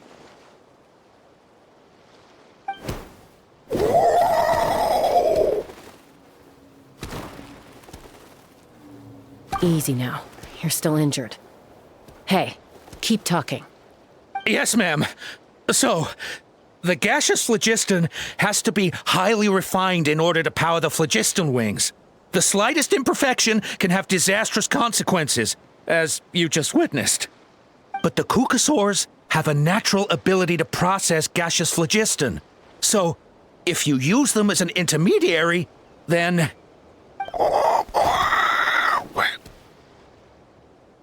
That's enough. So the Qucusaurs you took, where are they now? T'Pol should have them. But no one knows where he's based, apart from him and his henchmen. We've tried looking for it ourselves, even followed them a few times. But we always end up losing track of them. Random thought. Maybe they're hiding up in the sky? T'Pol. T'Pol. I'm sure I've heard that name. Maybe it was... Chaska, Traveler!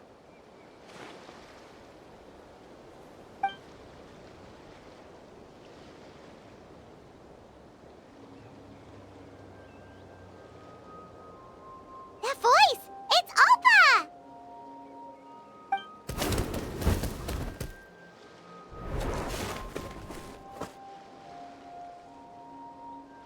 Elder Alpa? What brings you all the way out here? Well, I was patrolling nearby when I heard the sound of an explosion. What's going on?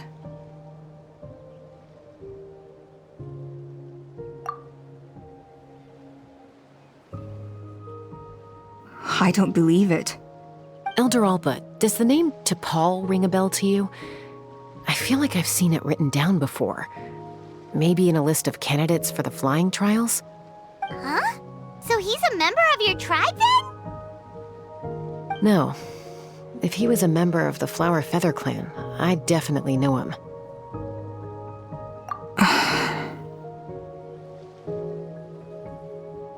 Now that you mention it, I do remember a young man from outside our tribe who came to participate in our flying trials once. You were away on a mission at the time, which is probably why you don't remember him. He was a craftsman from the Children of Echoes, but he'd always dreamed of soaring the skies, so he wanted to join our flying squad. The Children of Echoes? That's rare. But despite his best efforts, He unfortunately failed to pass the trial and gain the Qucusaur's approval. In the end, he went wingless and returned dejected to the Children of Echoes. Wingless, huh? Maybe he invented the phlogiston wings to get revenge on the Qucusaurs. Perhaps. Or maybe it's simply his way of dealing with his regrets over his past flying endeavors. Either way, it doesn't excuse his abuse of the Qucusaurs.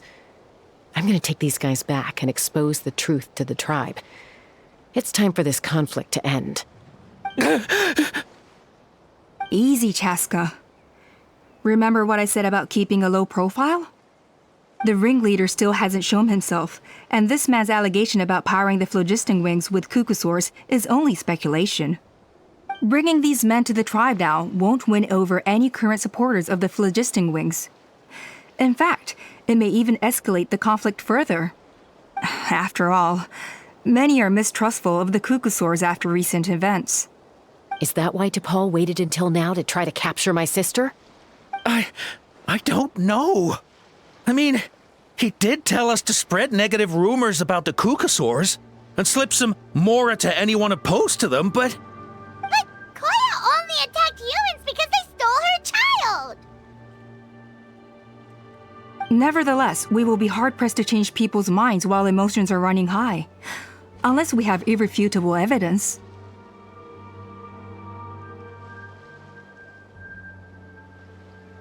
Bravo! My thoughts exactly.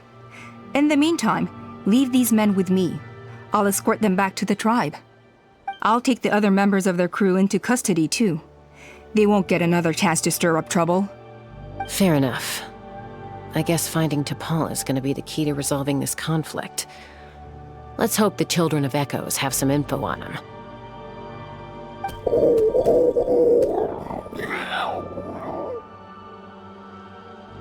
Sorry, whatever it is, it'll have to wait till this is all blown over. I have to fix this situation before it spirals out of control.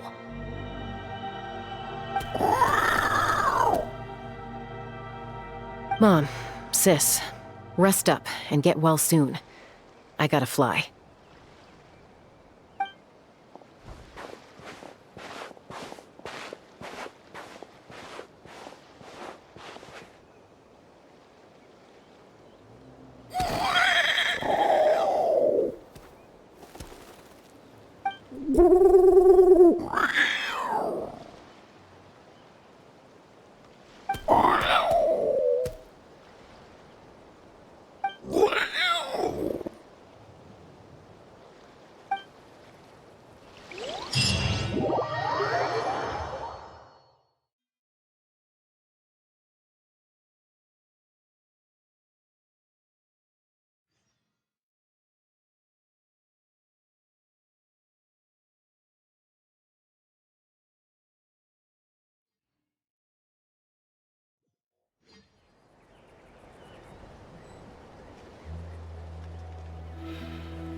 Says that T'Pol's from the Children of Echoes. But how do we track him down? Just ask around until we find him? Let's start by talking to someone we know. It'll be faster that way. At this time and place, I'll bet the easiest person to find is... Wakey, wakey, Shilonen! Oh, it's you. Okay, give me a second. I'll come down.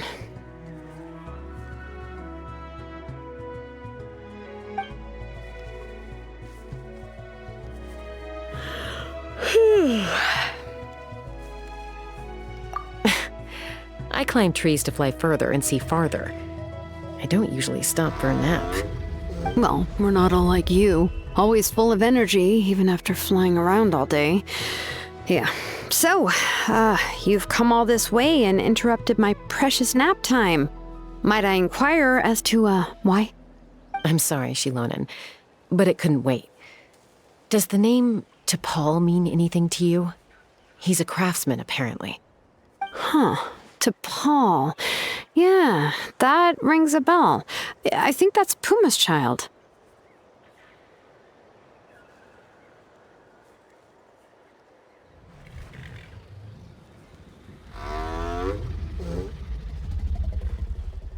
Nope, I'm afraid you're a few years too late. Why are you looking for him?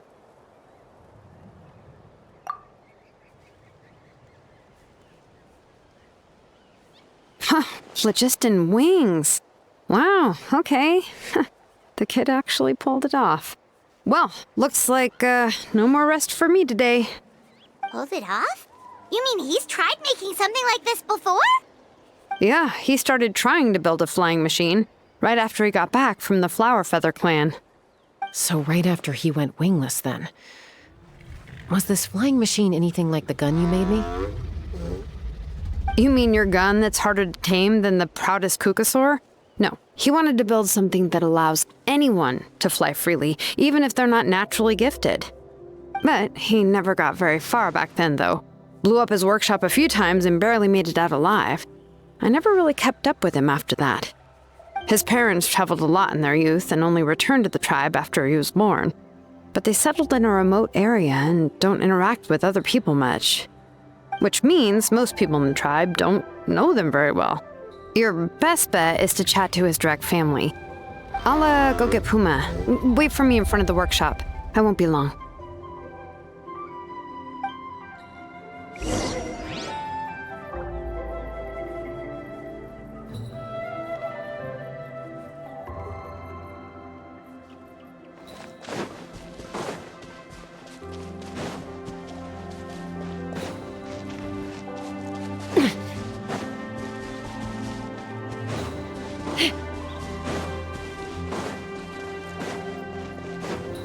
Let's fly!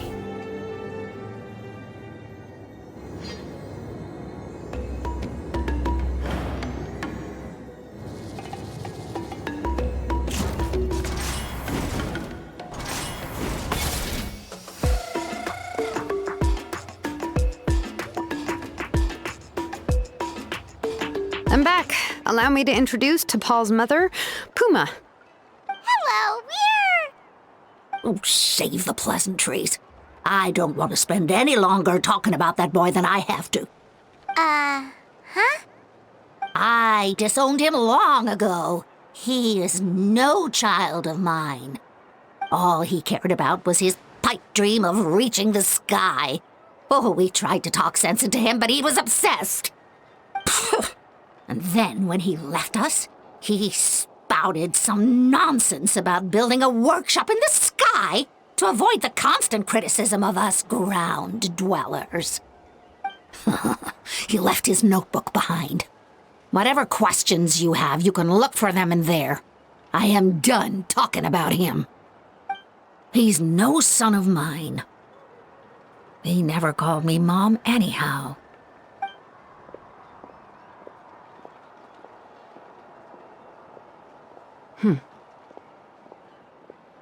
Wow, they've really fallen out. I'm sure wasn't expecting that. Her husband, T'Pol's father, he passed away recently, and T'Pol didn't even bother to show his face at the funeral. If you ask me, that was probably the final straw for Puma. I'll go keep her company. If there's anything else you need, just come and find me. Thank you. Okay, so this notebook is the only lead we got now, right? What's in there?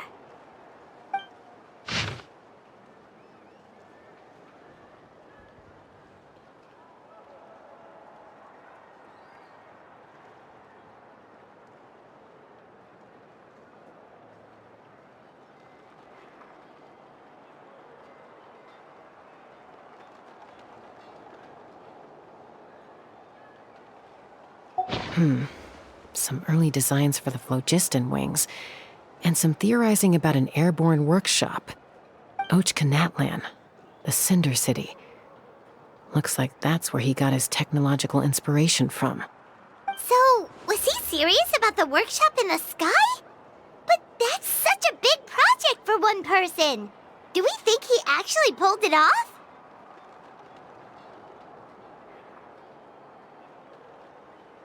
Oh, yes! The one from the trial arena that was super high up! That balloon has been there for a while, and everyone's been wondering how it got up there, but what if that's the wrong question? What if it started off even higher up, above the clouds and out of view, and it only descended to its current height due to some kind of malfunction?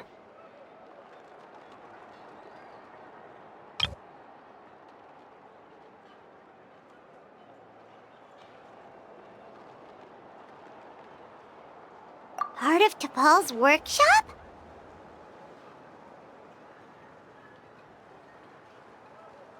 Seems likely. If T'Pol's base had been hiding above the clouds this whole time, that would definitely explain why Isidore couldn't find it. I totally called it! But how do we get up there? Chaska, can you even fly that high? By myself? Possibly. But with a passenger, no chance. I doubt even phlogiston wings could take you up that high. At least, not without that relic T'Pol mentioned in his notebook. Yeah, and he's probably holding on to it. We'll have to find another way.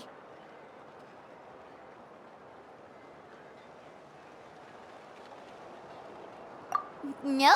That's way beyond Paimon's altitude. Also, would you really expect Paimon to go up there and take on T'Pol all by herself?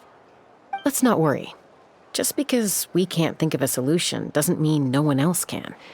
I'm not the only flying expert in my tribe, you know. Oh, good point. We should go ask Elder Alpa. And Mutoda. He was quite the flying ace back in the day, too. Let's head back and see what they suggest.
No more Qucusaurus. We want phlogiston wings. Have you gone mad? The Qucusaurus are our partners.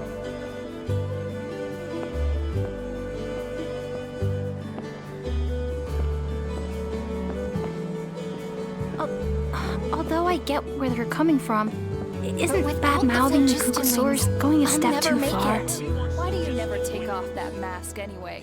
You got a huge scar or something? If you're so tough, why don't you take off my mask and see for yourself?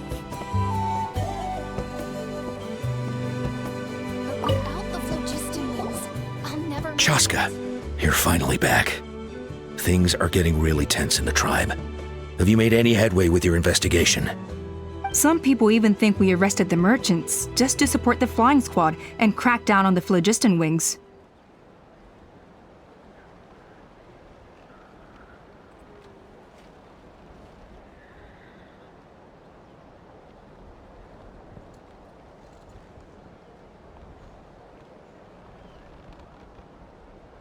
We found some promising leads, but there's a major obstacle standing between us and the irrefutable evidence we need. A relic from the Cinder City? So Ochkon's still managing to sow discord, even after all these years. An airborne workshop and a hot air balloon above the trial arena. And that's where you're trying to get to now? Neither phlogiston wings nor a Qucusaur can take you that high up. Do you really think that's where T'Pol is hiding? You know what? There might just be a way. Really? Do you still remember those spouts in the arena? When they were all blocked, the gaseous phlogiston was trapped and unable to flow.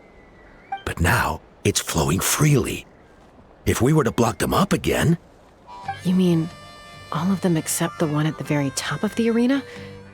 To build up the pressure there? Precisely. With all the gaseous phlogiston flowing through one spout, it would create a high-pressure wind current. And then we just ride it up into the sky! Yes, it has its risks, but with Chaska's abilities, I think she could manage it. It's an extremely risky approach, but I agree that it's feasible. If you want to give it a try, check with Inkanak at the trial grounds. She can explain how to block the spouts.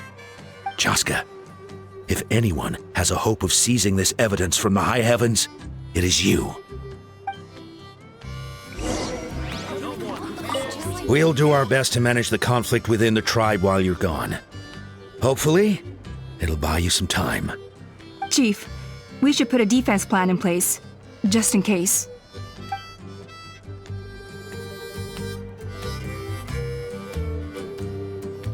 Take me up!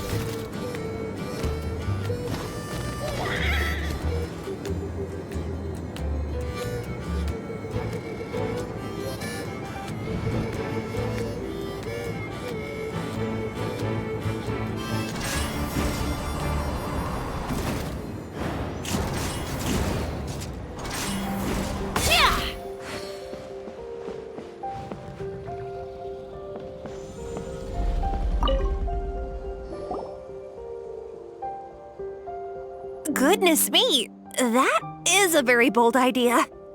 Maybe so, but we have to act fast. What's the quickest way for us to block off the spouts?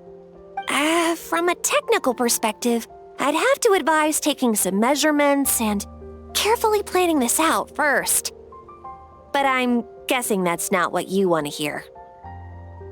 Then we'll have to take the rough and ready approach. See the solid phlogiston over there? Our prior inspections revealed that some kind of stable structure has formed inside, making it highly damage resistant.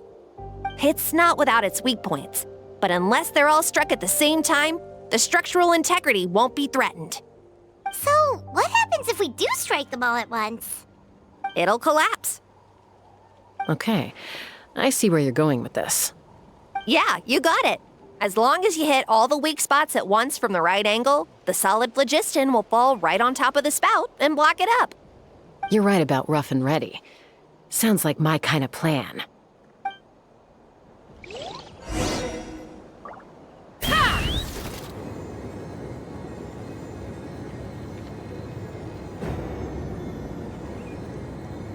Look! There's a chunk of solid phlogiston right over that spout!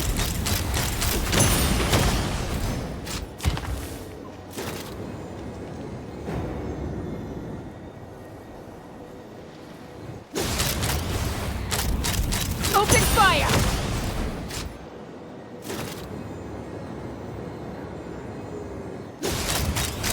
Locked on!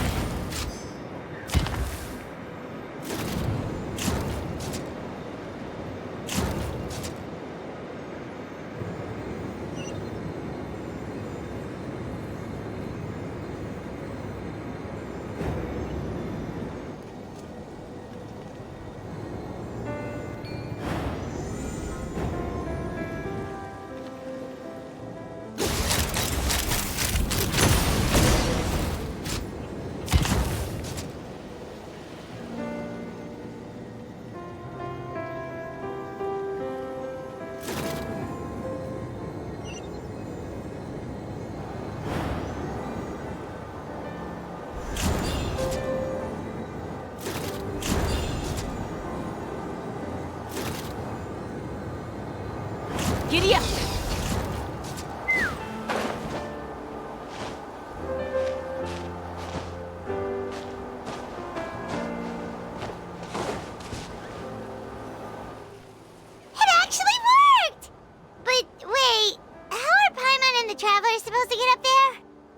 Freya can give you a lift.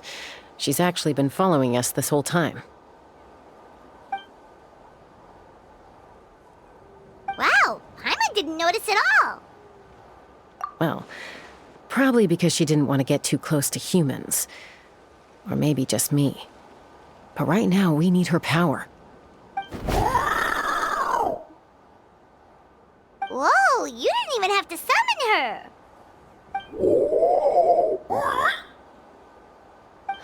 Yes, up there. That's probably where Chime is. All right, let's go have a little talk with this T'Pol.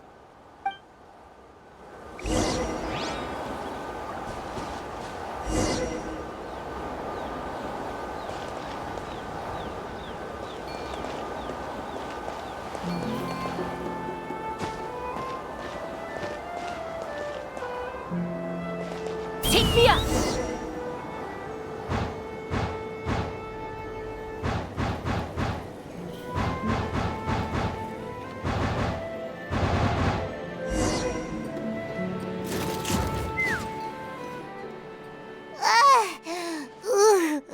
Paimon's never flown that fast before. She feels so ready to throw up. Aha. Just as I thought.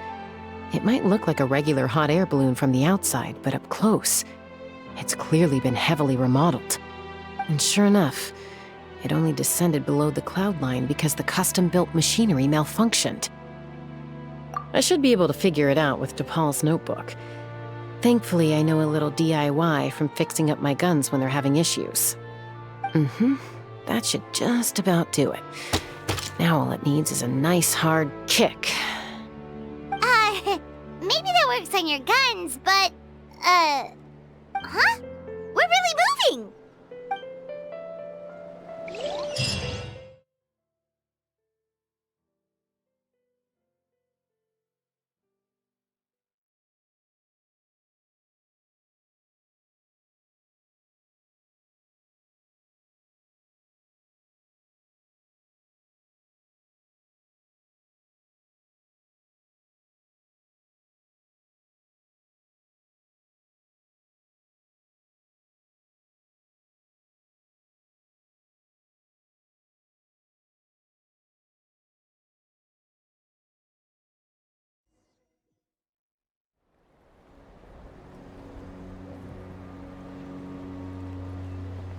Here it is! The workshop in the sky! Oh, you gotta see it to believe it. Makes you wonder why T'Pol even bothers with phlogiston wings when he has tech like this. Well, according to the notebook, the platform beneath us runs on components from the Cinder City. Those can't be mass-produced. Also, I have some doubts about its mobility after seeing how it moved just now. For someone like T'Pol who dreams of flying freely, this definitely doesn't cut it. But if he's got that relic, he should be able to make a set of prototype wings for himself, right? Why bother making a whole flying workshop so he can mass-produce them?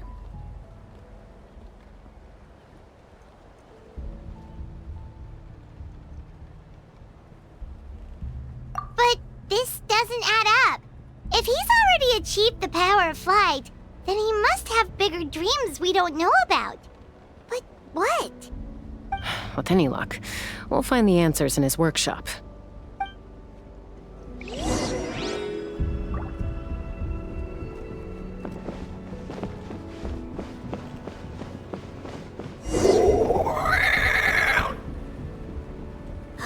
Qucusaurus!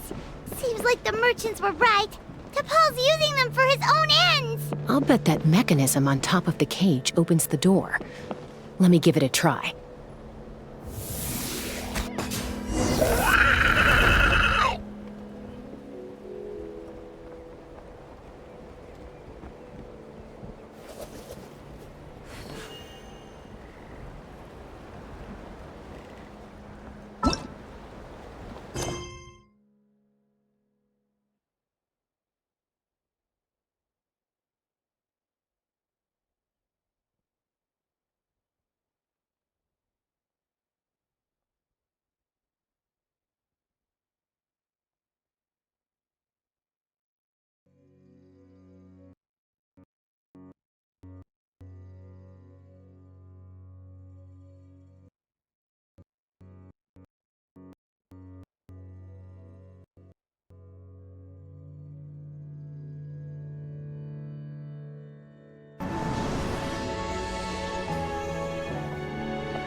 There's a faster way.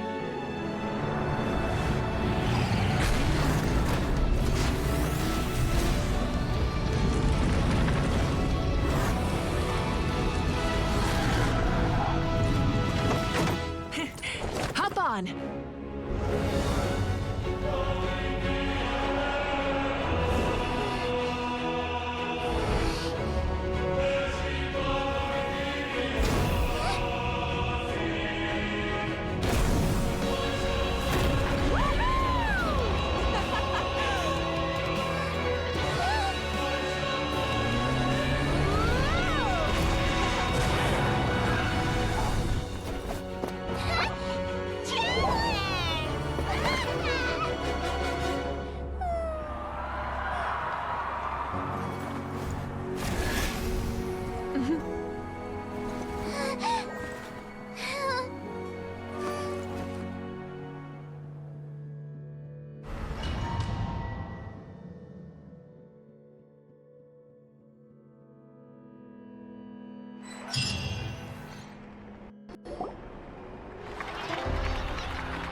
I'm a little out of practice these days.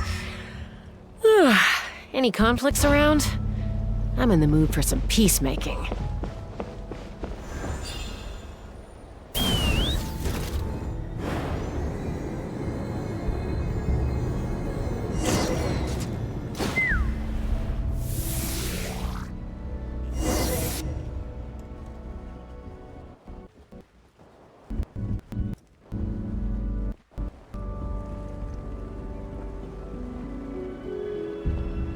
Why won't it fly away like the others? Is it...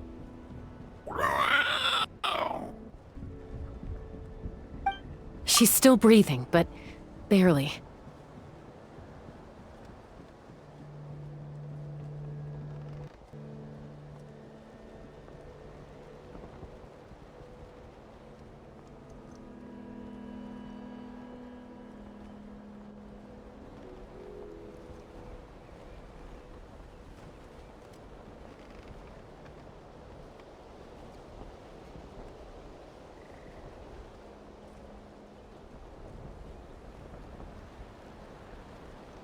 By the looks of it, DePaul was using these cages to extract phlogiston from the Qucusaurs. Once a Qucusaur is drained of phlogiston, it becomes too weak to move. We'll have to come back for these ones after dealing with DePaul.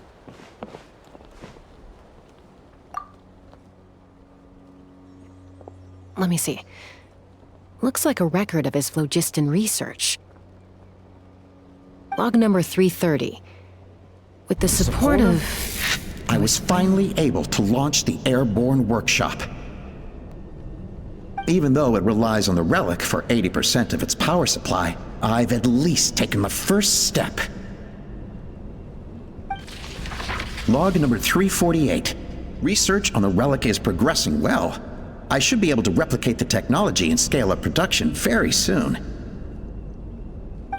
Has proposed a name for this groundbreaking invention. The phlogiston wings. I think I'm getting close. Soon I will achieve my dreams. Log number 377. Encountered some issues with the new smaller model phlogiston wings. the gaseous phlogiston showed some volatility during the refinement process. Thinks we should proceed at a more cautious pace with the refinement experiments. But after so many past failures, I have to prove that I will succeed this time. Log number 114 ran an experiment using Qucusaurus to refine gaseous phlogiston. It was a success. Log number 117. I have started recruiting merchants and hunters to capture wild Qucusaurus. Log number 121. Major breakthrough in the efficiency of phlogiston yield. Huh? So many parts have been crossed out!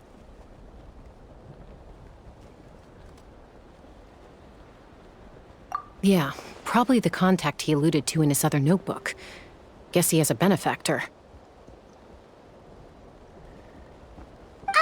Did anyone else notice how the numbering system in this notebook suddenly changed halfway through?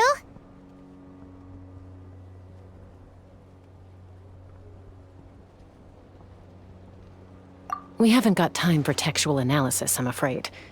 Grab the notebook and let's press on.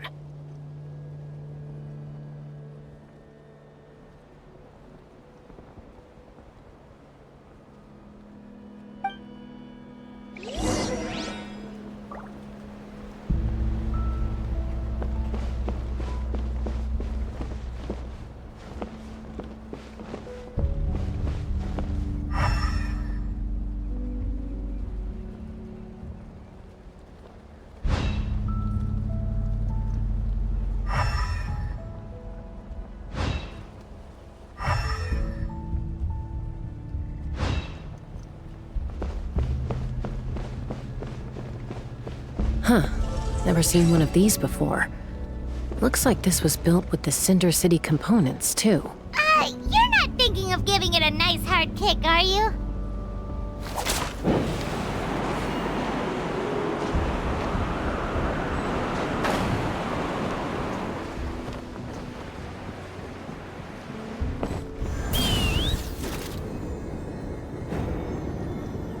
Whoa!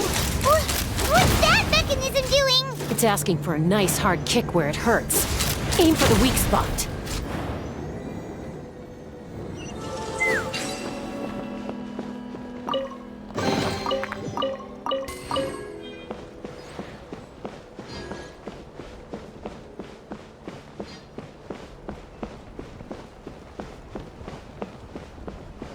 What are they doing here? It's T'Pol's henchmen. He must have brought them here using the relic in his prototype wings. Watch out!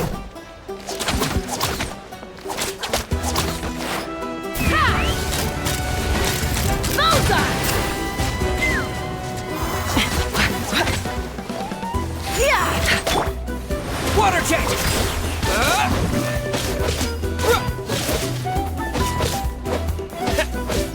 Let's fly! Locked on! Open fire!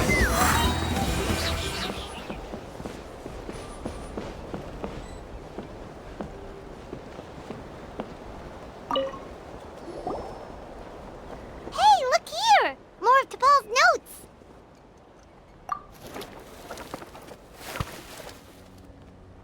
Log number 403. Introduced me to some new comrades who fully support my ideas. I told them that some Saurians are blessed with wings, and some people with natural gifts, while the less fortunate among us can only look on longingly as they seize the skies. But I also told them that progress can erase individual differences. Think of the tools humanity has made to fight back against wild beasts. The law we have put in place to even the playing field between the strong and the weak. I promised them that our research will be the new frontier of human progress. With our phlogiston wings, the power of flight will no longer be for a select few to enjoy. Imagine a world where the skies are for all to share. I only hope that when we finally achieve this goal, will be proud of me. Imagine a world where the skies are for all to share. Yes, what a wonderful world that would be. If only it were possible, we could respond faster, and so many tragedies could be prevented. But DePaul, what about the Saurians you're draining dry of phlogiston? You're not sharing the sky, you're stealing it! Bad move. I won't let you get away with it.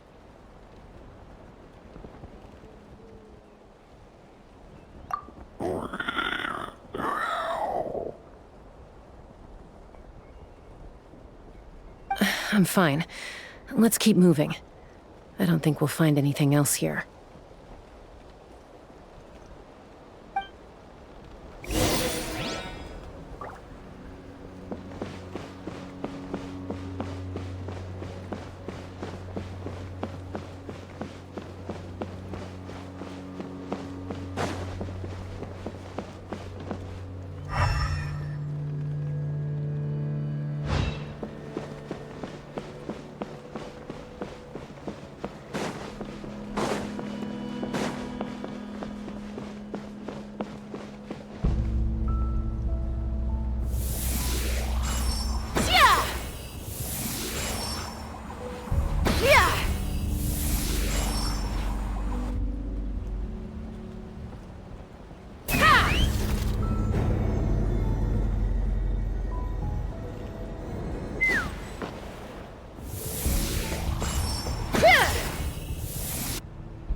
Take me up!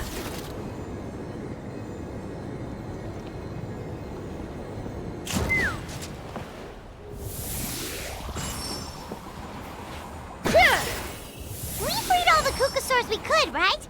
Oh, that's a huge win already! Go us!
Looks like we've reached the center of the workshop.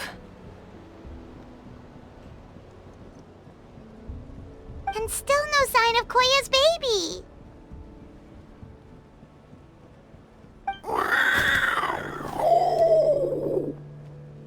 Let's search this area for now. If we still can't find Chime, we'll double back.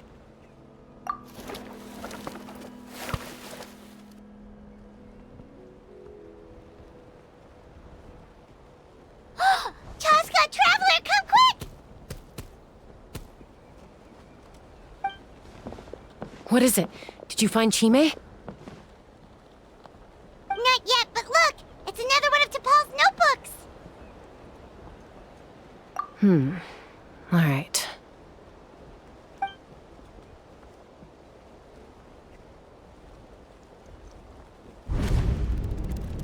Log number 428. We decided to restart the experiments on phlogiston refinement, but without telling. This is the final obstacle to the success of the Phlogiston Wings project. We cannot fall at the last hurdle. Log number 436. Earlier today, suggested using Qucusaurus as an intermediary to extract refined phlogiston. It's certainly feasible, but... Anyway, as long as our secret experiment succeeds, I'm sure won't bring it up again. Log number 443. We will conduct the experiment tomorrow. Birthday is coming up, so hopefully we'll have a birthday surprise for her. Log number 444.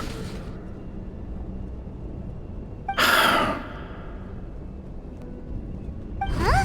Why is this log empty? I guess whoever wrote down the log number was prevented from recording the results.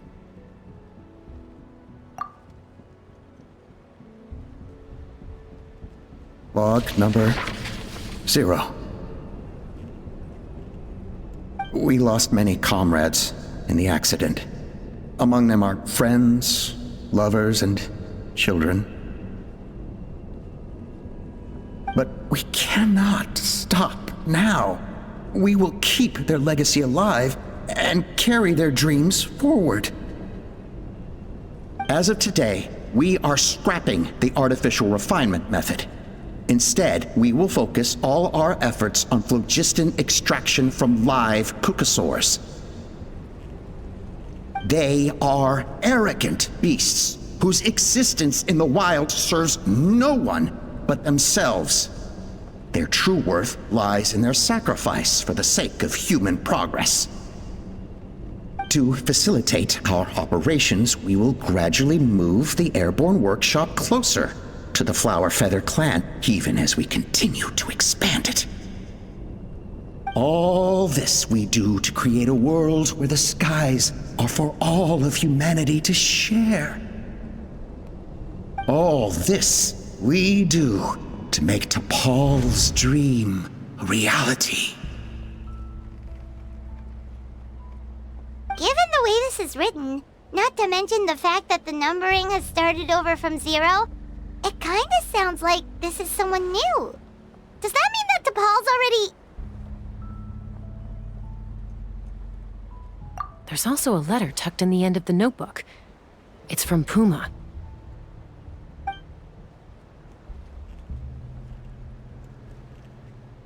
T'Pol, I don't know where you are right now, so I don't know how to reach you. My best bet is to send this letter to the Flower Feather clan. Your father is gravely ill. Oh, I know we've had our differences in the past, but he is still your father. Won't you come and visit him? Please. I know you never liked him and cared even less for me. All you ever yearned for is the sky. And your birth mother. But we'll still be waiting here for you if you do come back. This may be the last chance you'll get to see your father. So Puma's not T'Pol's real mom? Huh. Well, she did say he never called her mom, but I might assume she was just venting.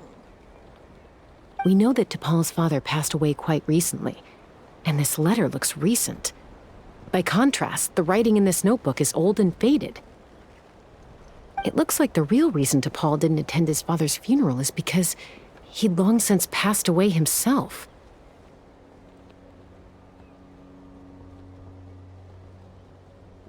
If we ask ourselves why this letter was sent to the Flower Feather clan, why T'Pol always yearned for the sky, and how he got his hands on a relic from the Cinder City, It all points to one answer. That's right. T'Pol was my child. He was born during my days as a wingless wanderer.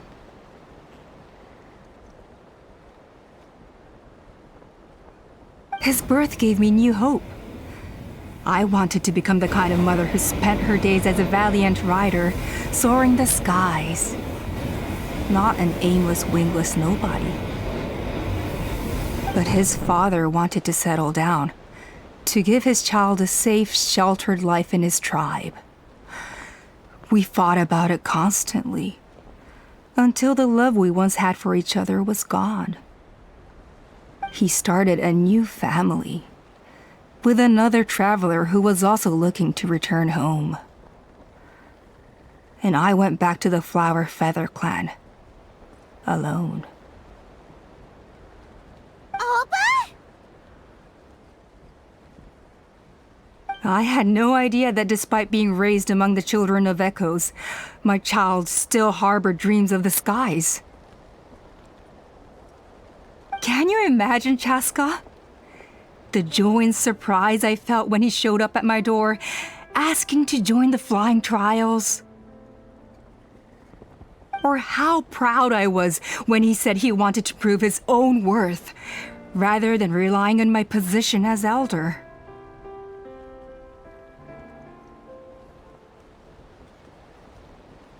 And then the anguish that overcame me when he was rejected by the Qucusaurus and became wingless, just as I had after my injury.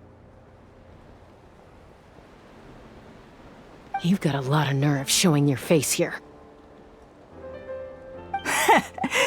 Don't take this the wrong way, Chaska. I'm not here for a fight. I just want to talk. Isn't that your preferred way to resolve things? I trust you've learned of T'Pol's wish on your way here. A world where the skies are for all of humanity to share. If only his dream can be realized, no one will ever have to lose their wings again. Our aerial prowess will be greater than ever before. War will never again come at such a great cost. The loss of Koichi is a tragedy that need never be repeated. So tell me, Chaska, do you really wish to see the phlogiston wings forever grounded and gathering dust? Nothing you've said excuses all the conflict you've caused. You mean the argument back at the tribe? It was a necessary measure. Sometimes this is the only way to accelerate the pace of progress.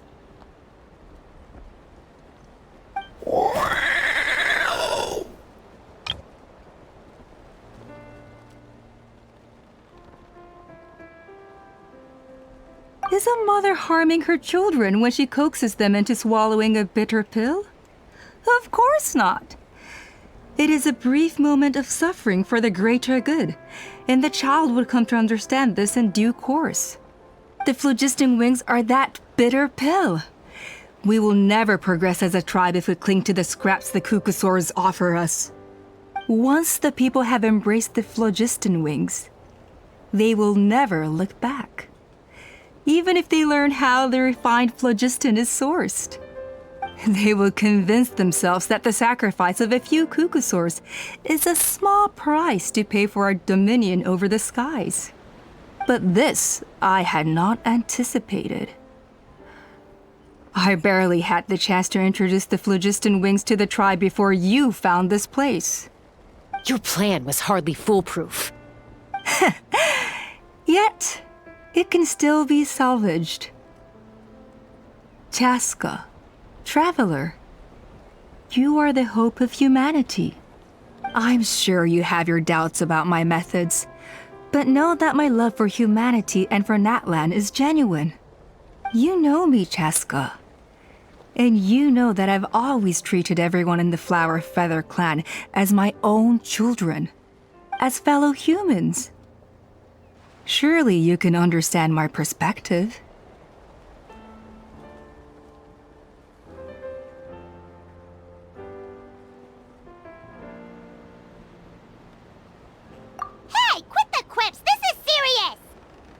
Alpa, Natlan doesn't belong to humans alone. And truthfully, neither do I.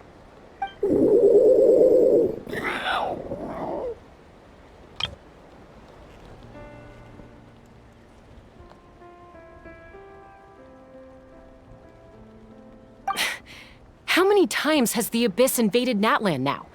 And yet despite how much stronger it is than us, Natlan still stands as a nation of humans and Saurians. Peace imposed by force will crumble in a matter of days, because social bonds are what hold a civilization together. Weren't you the one that taught me that? And yet you would break the bond we share with our Saurian companions to take more power for ourselves? That's as stupid as hacking your own arm off to use it as a club. They are wild beasts, driven purely by instinct. How could they possibly understand human social bonds? Ugh, how did someone like her ever become a writer?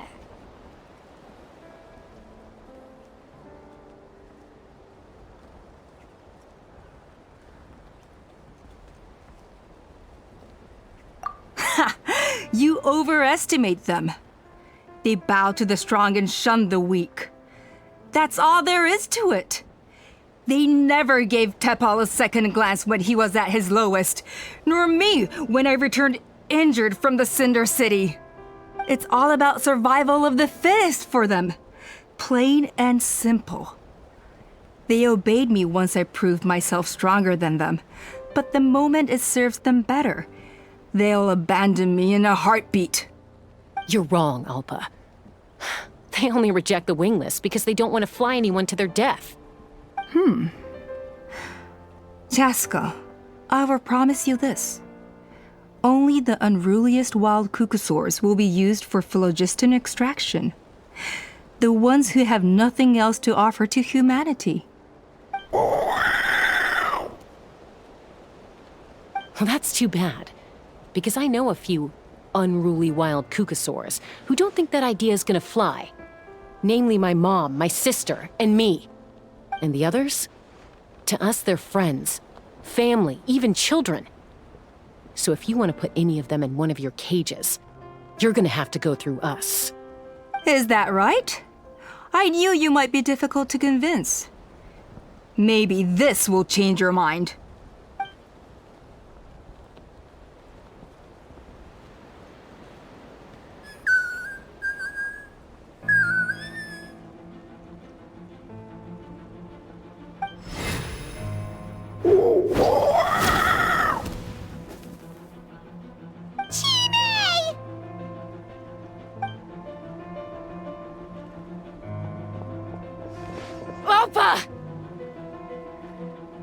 Careful! Don't make any rash decisions. Unless you want to see her suffer.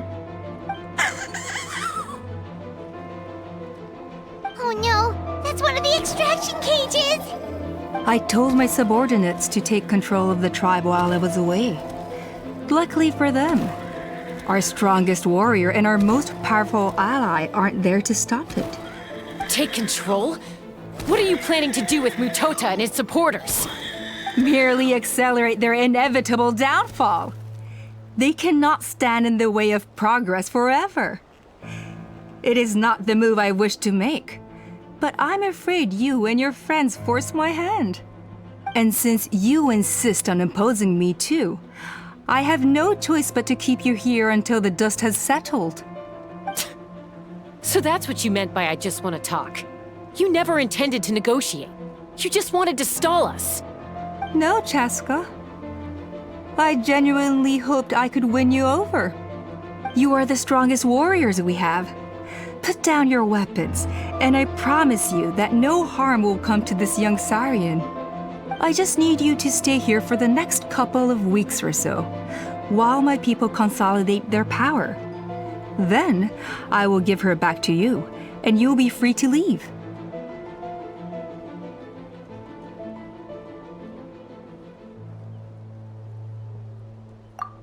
As long as the majority supports our vision, even the Pyro Archon cannot meddle in our internal affairs.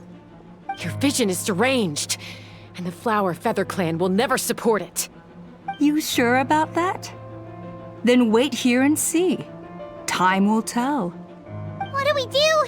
Even if the whole tribe fights back, Mutota's in grave danger! Stop delaying the inevitable! Drop your weapons and get into the cages, now! She's still holding Chime hostage. Is there really no other way?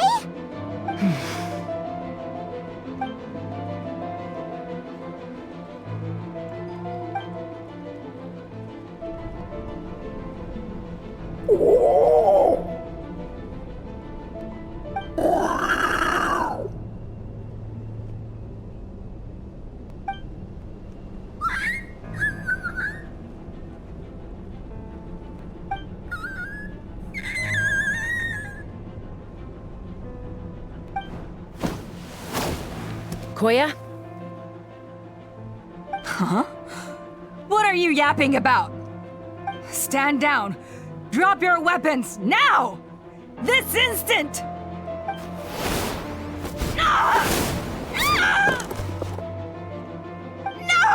The relic!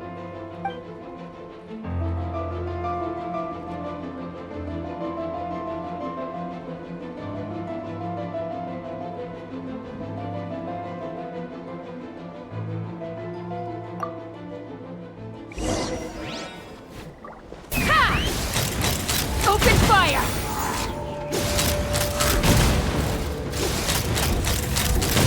Give up, Alpa. We're negotiating my way now.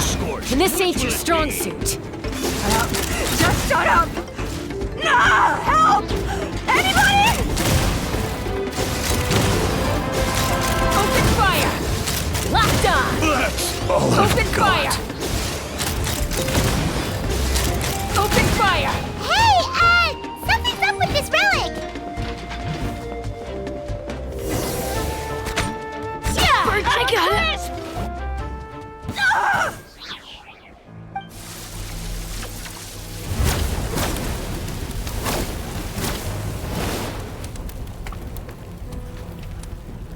No! What is she doing? She'll bring us all down with her! But why? We stabilized the relic! Maybe it got damaged in the fight. If we don't think of something fast, this whole workshop is gonna fall apart. No. They're directly beneath us. My beloved tribe!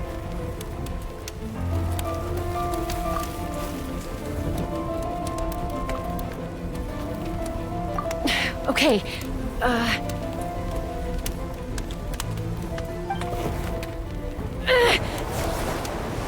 it's too powerful. This ain't a toy like last time. I don't think I can just throw it aside.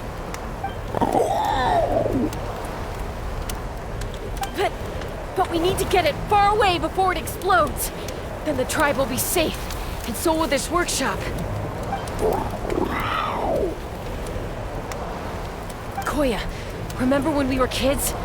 Come on, let's take this thing high up into the sky.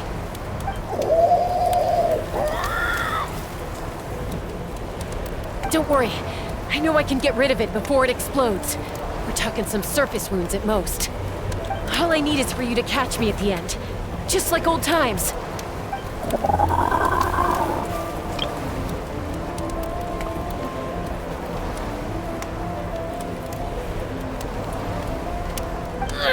I can't hold it back anymore. We have to go. Don't be insane!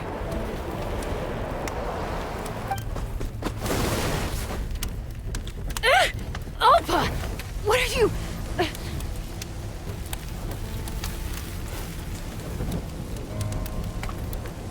You're a fool, Chaska! Why would you choose such a risky solution? We cannot entrust the safety of our tribe to this wild Saurian! I'm the fool. You really think you can stand a better chance than me?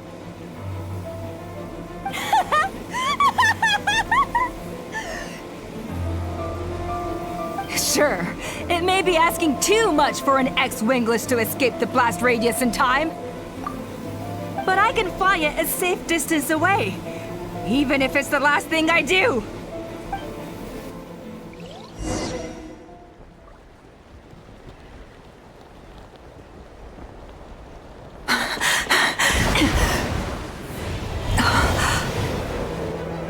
Here. This should be high enough to save the clan. What? You don't get to die a hero today.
Koya, are you hurt?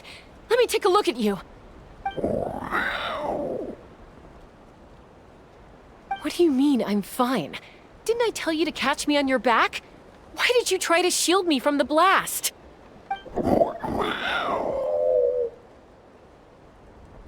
Accident? Yeah, right. Seriously, you're as stubborn as ever. Chaska, Koya! How are things looking here?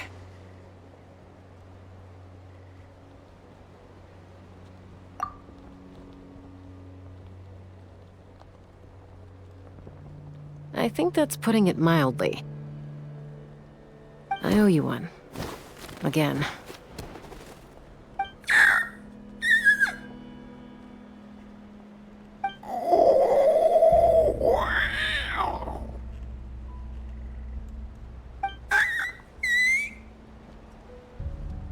Oh, but be honest.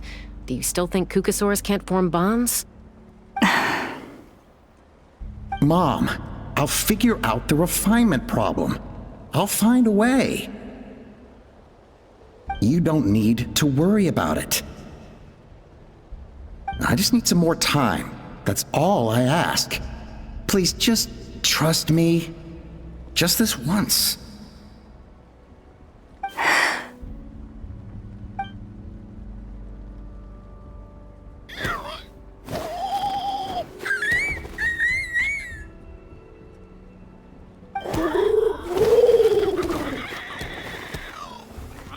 The Flower Feather Clan yield to the strong.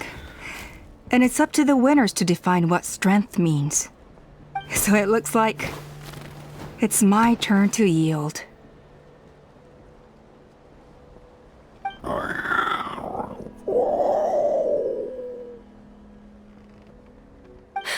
Koya! Koya!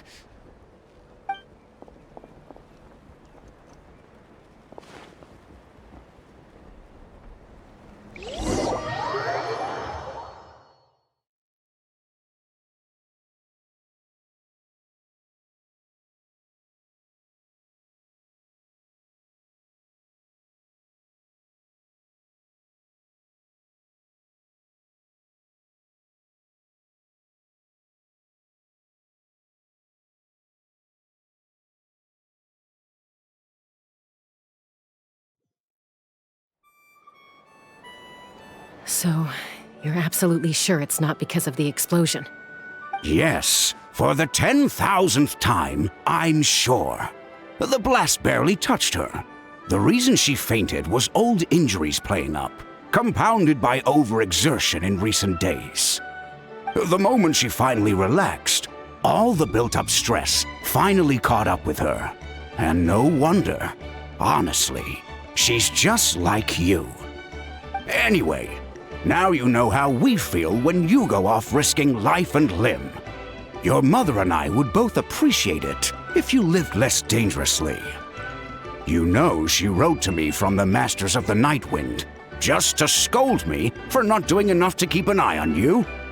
If she wasn't so busy with work, you can bet she'd come back here and chew us both out in person. I'll find an opportunity to apologize to her. I promise. You'd better. No more avoiding us, okay? And don't get me started on all the checkups you've missed. Got it. Got it. Huh? Koya? You're awake. I'll go let everyone know. Hey, but we're not done talking. What are we gonna do with her, Even after everything that's happened, she still hasn't figured out how to start the conversation with you. She keeps saying, I don't think Koya has forgiven me yet. But if you ask me, she's the one who's scared to open up and have an honest conversation. For all her confidence, she's a very sensitive soul underneath. You'd think as a peacemaker, she of all people would know how to reconcile with her family after a falling out. She must have been a handful growing up. Thank you for being there for her. And of course, thank you for keeping her safe when you were up there in the sky. Koya, Uncle Cusco, we're here!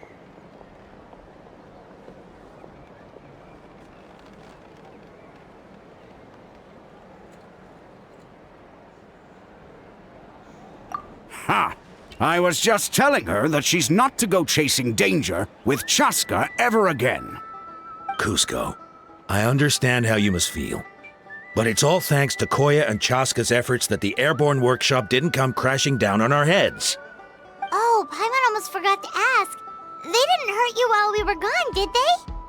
Thankfully, when her co-conspirators tried to arrest me, I was out coaching Koya and Junan.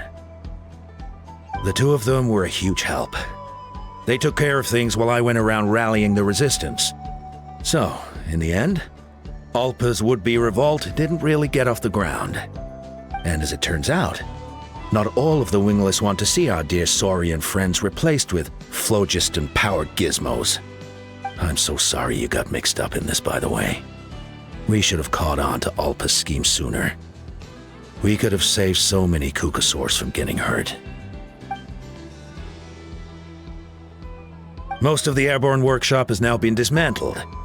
We've just left one small, harmless part intact, and repurposed it as a jail for Alpa and her cronies.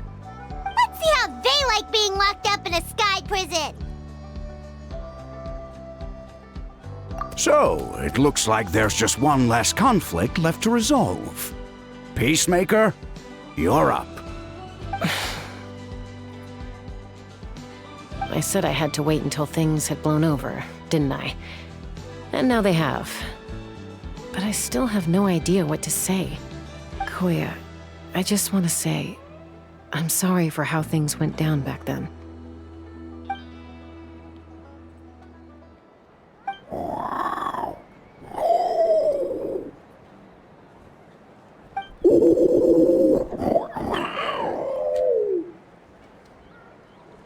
Huh? Does this mean you're not mad at me anymore? There's that family likeness coming through again. But that day, when we ran into each other...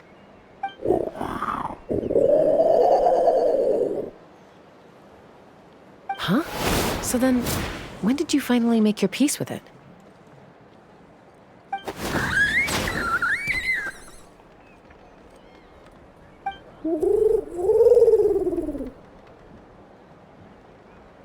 Oh, it's Chime and Chimpu! They're here too!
Be prepared and stay safe.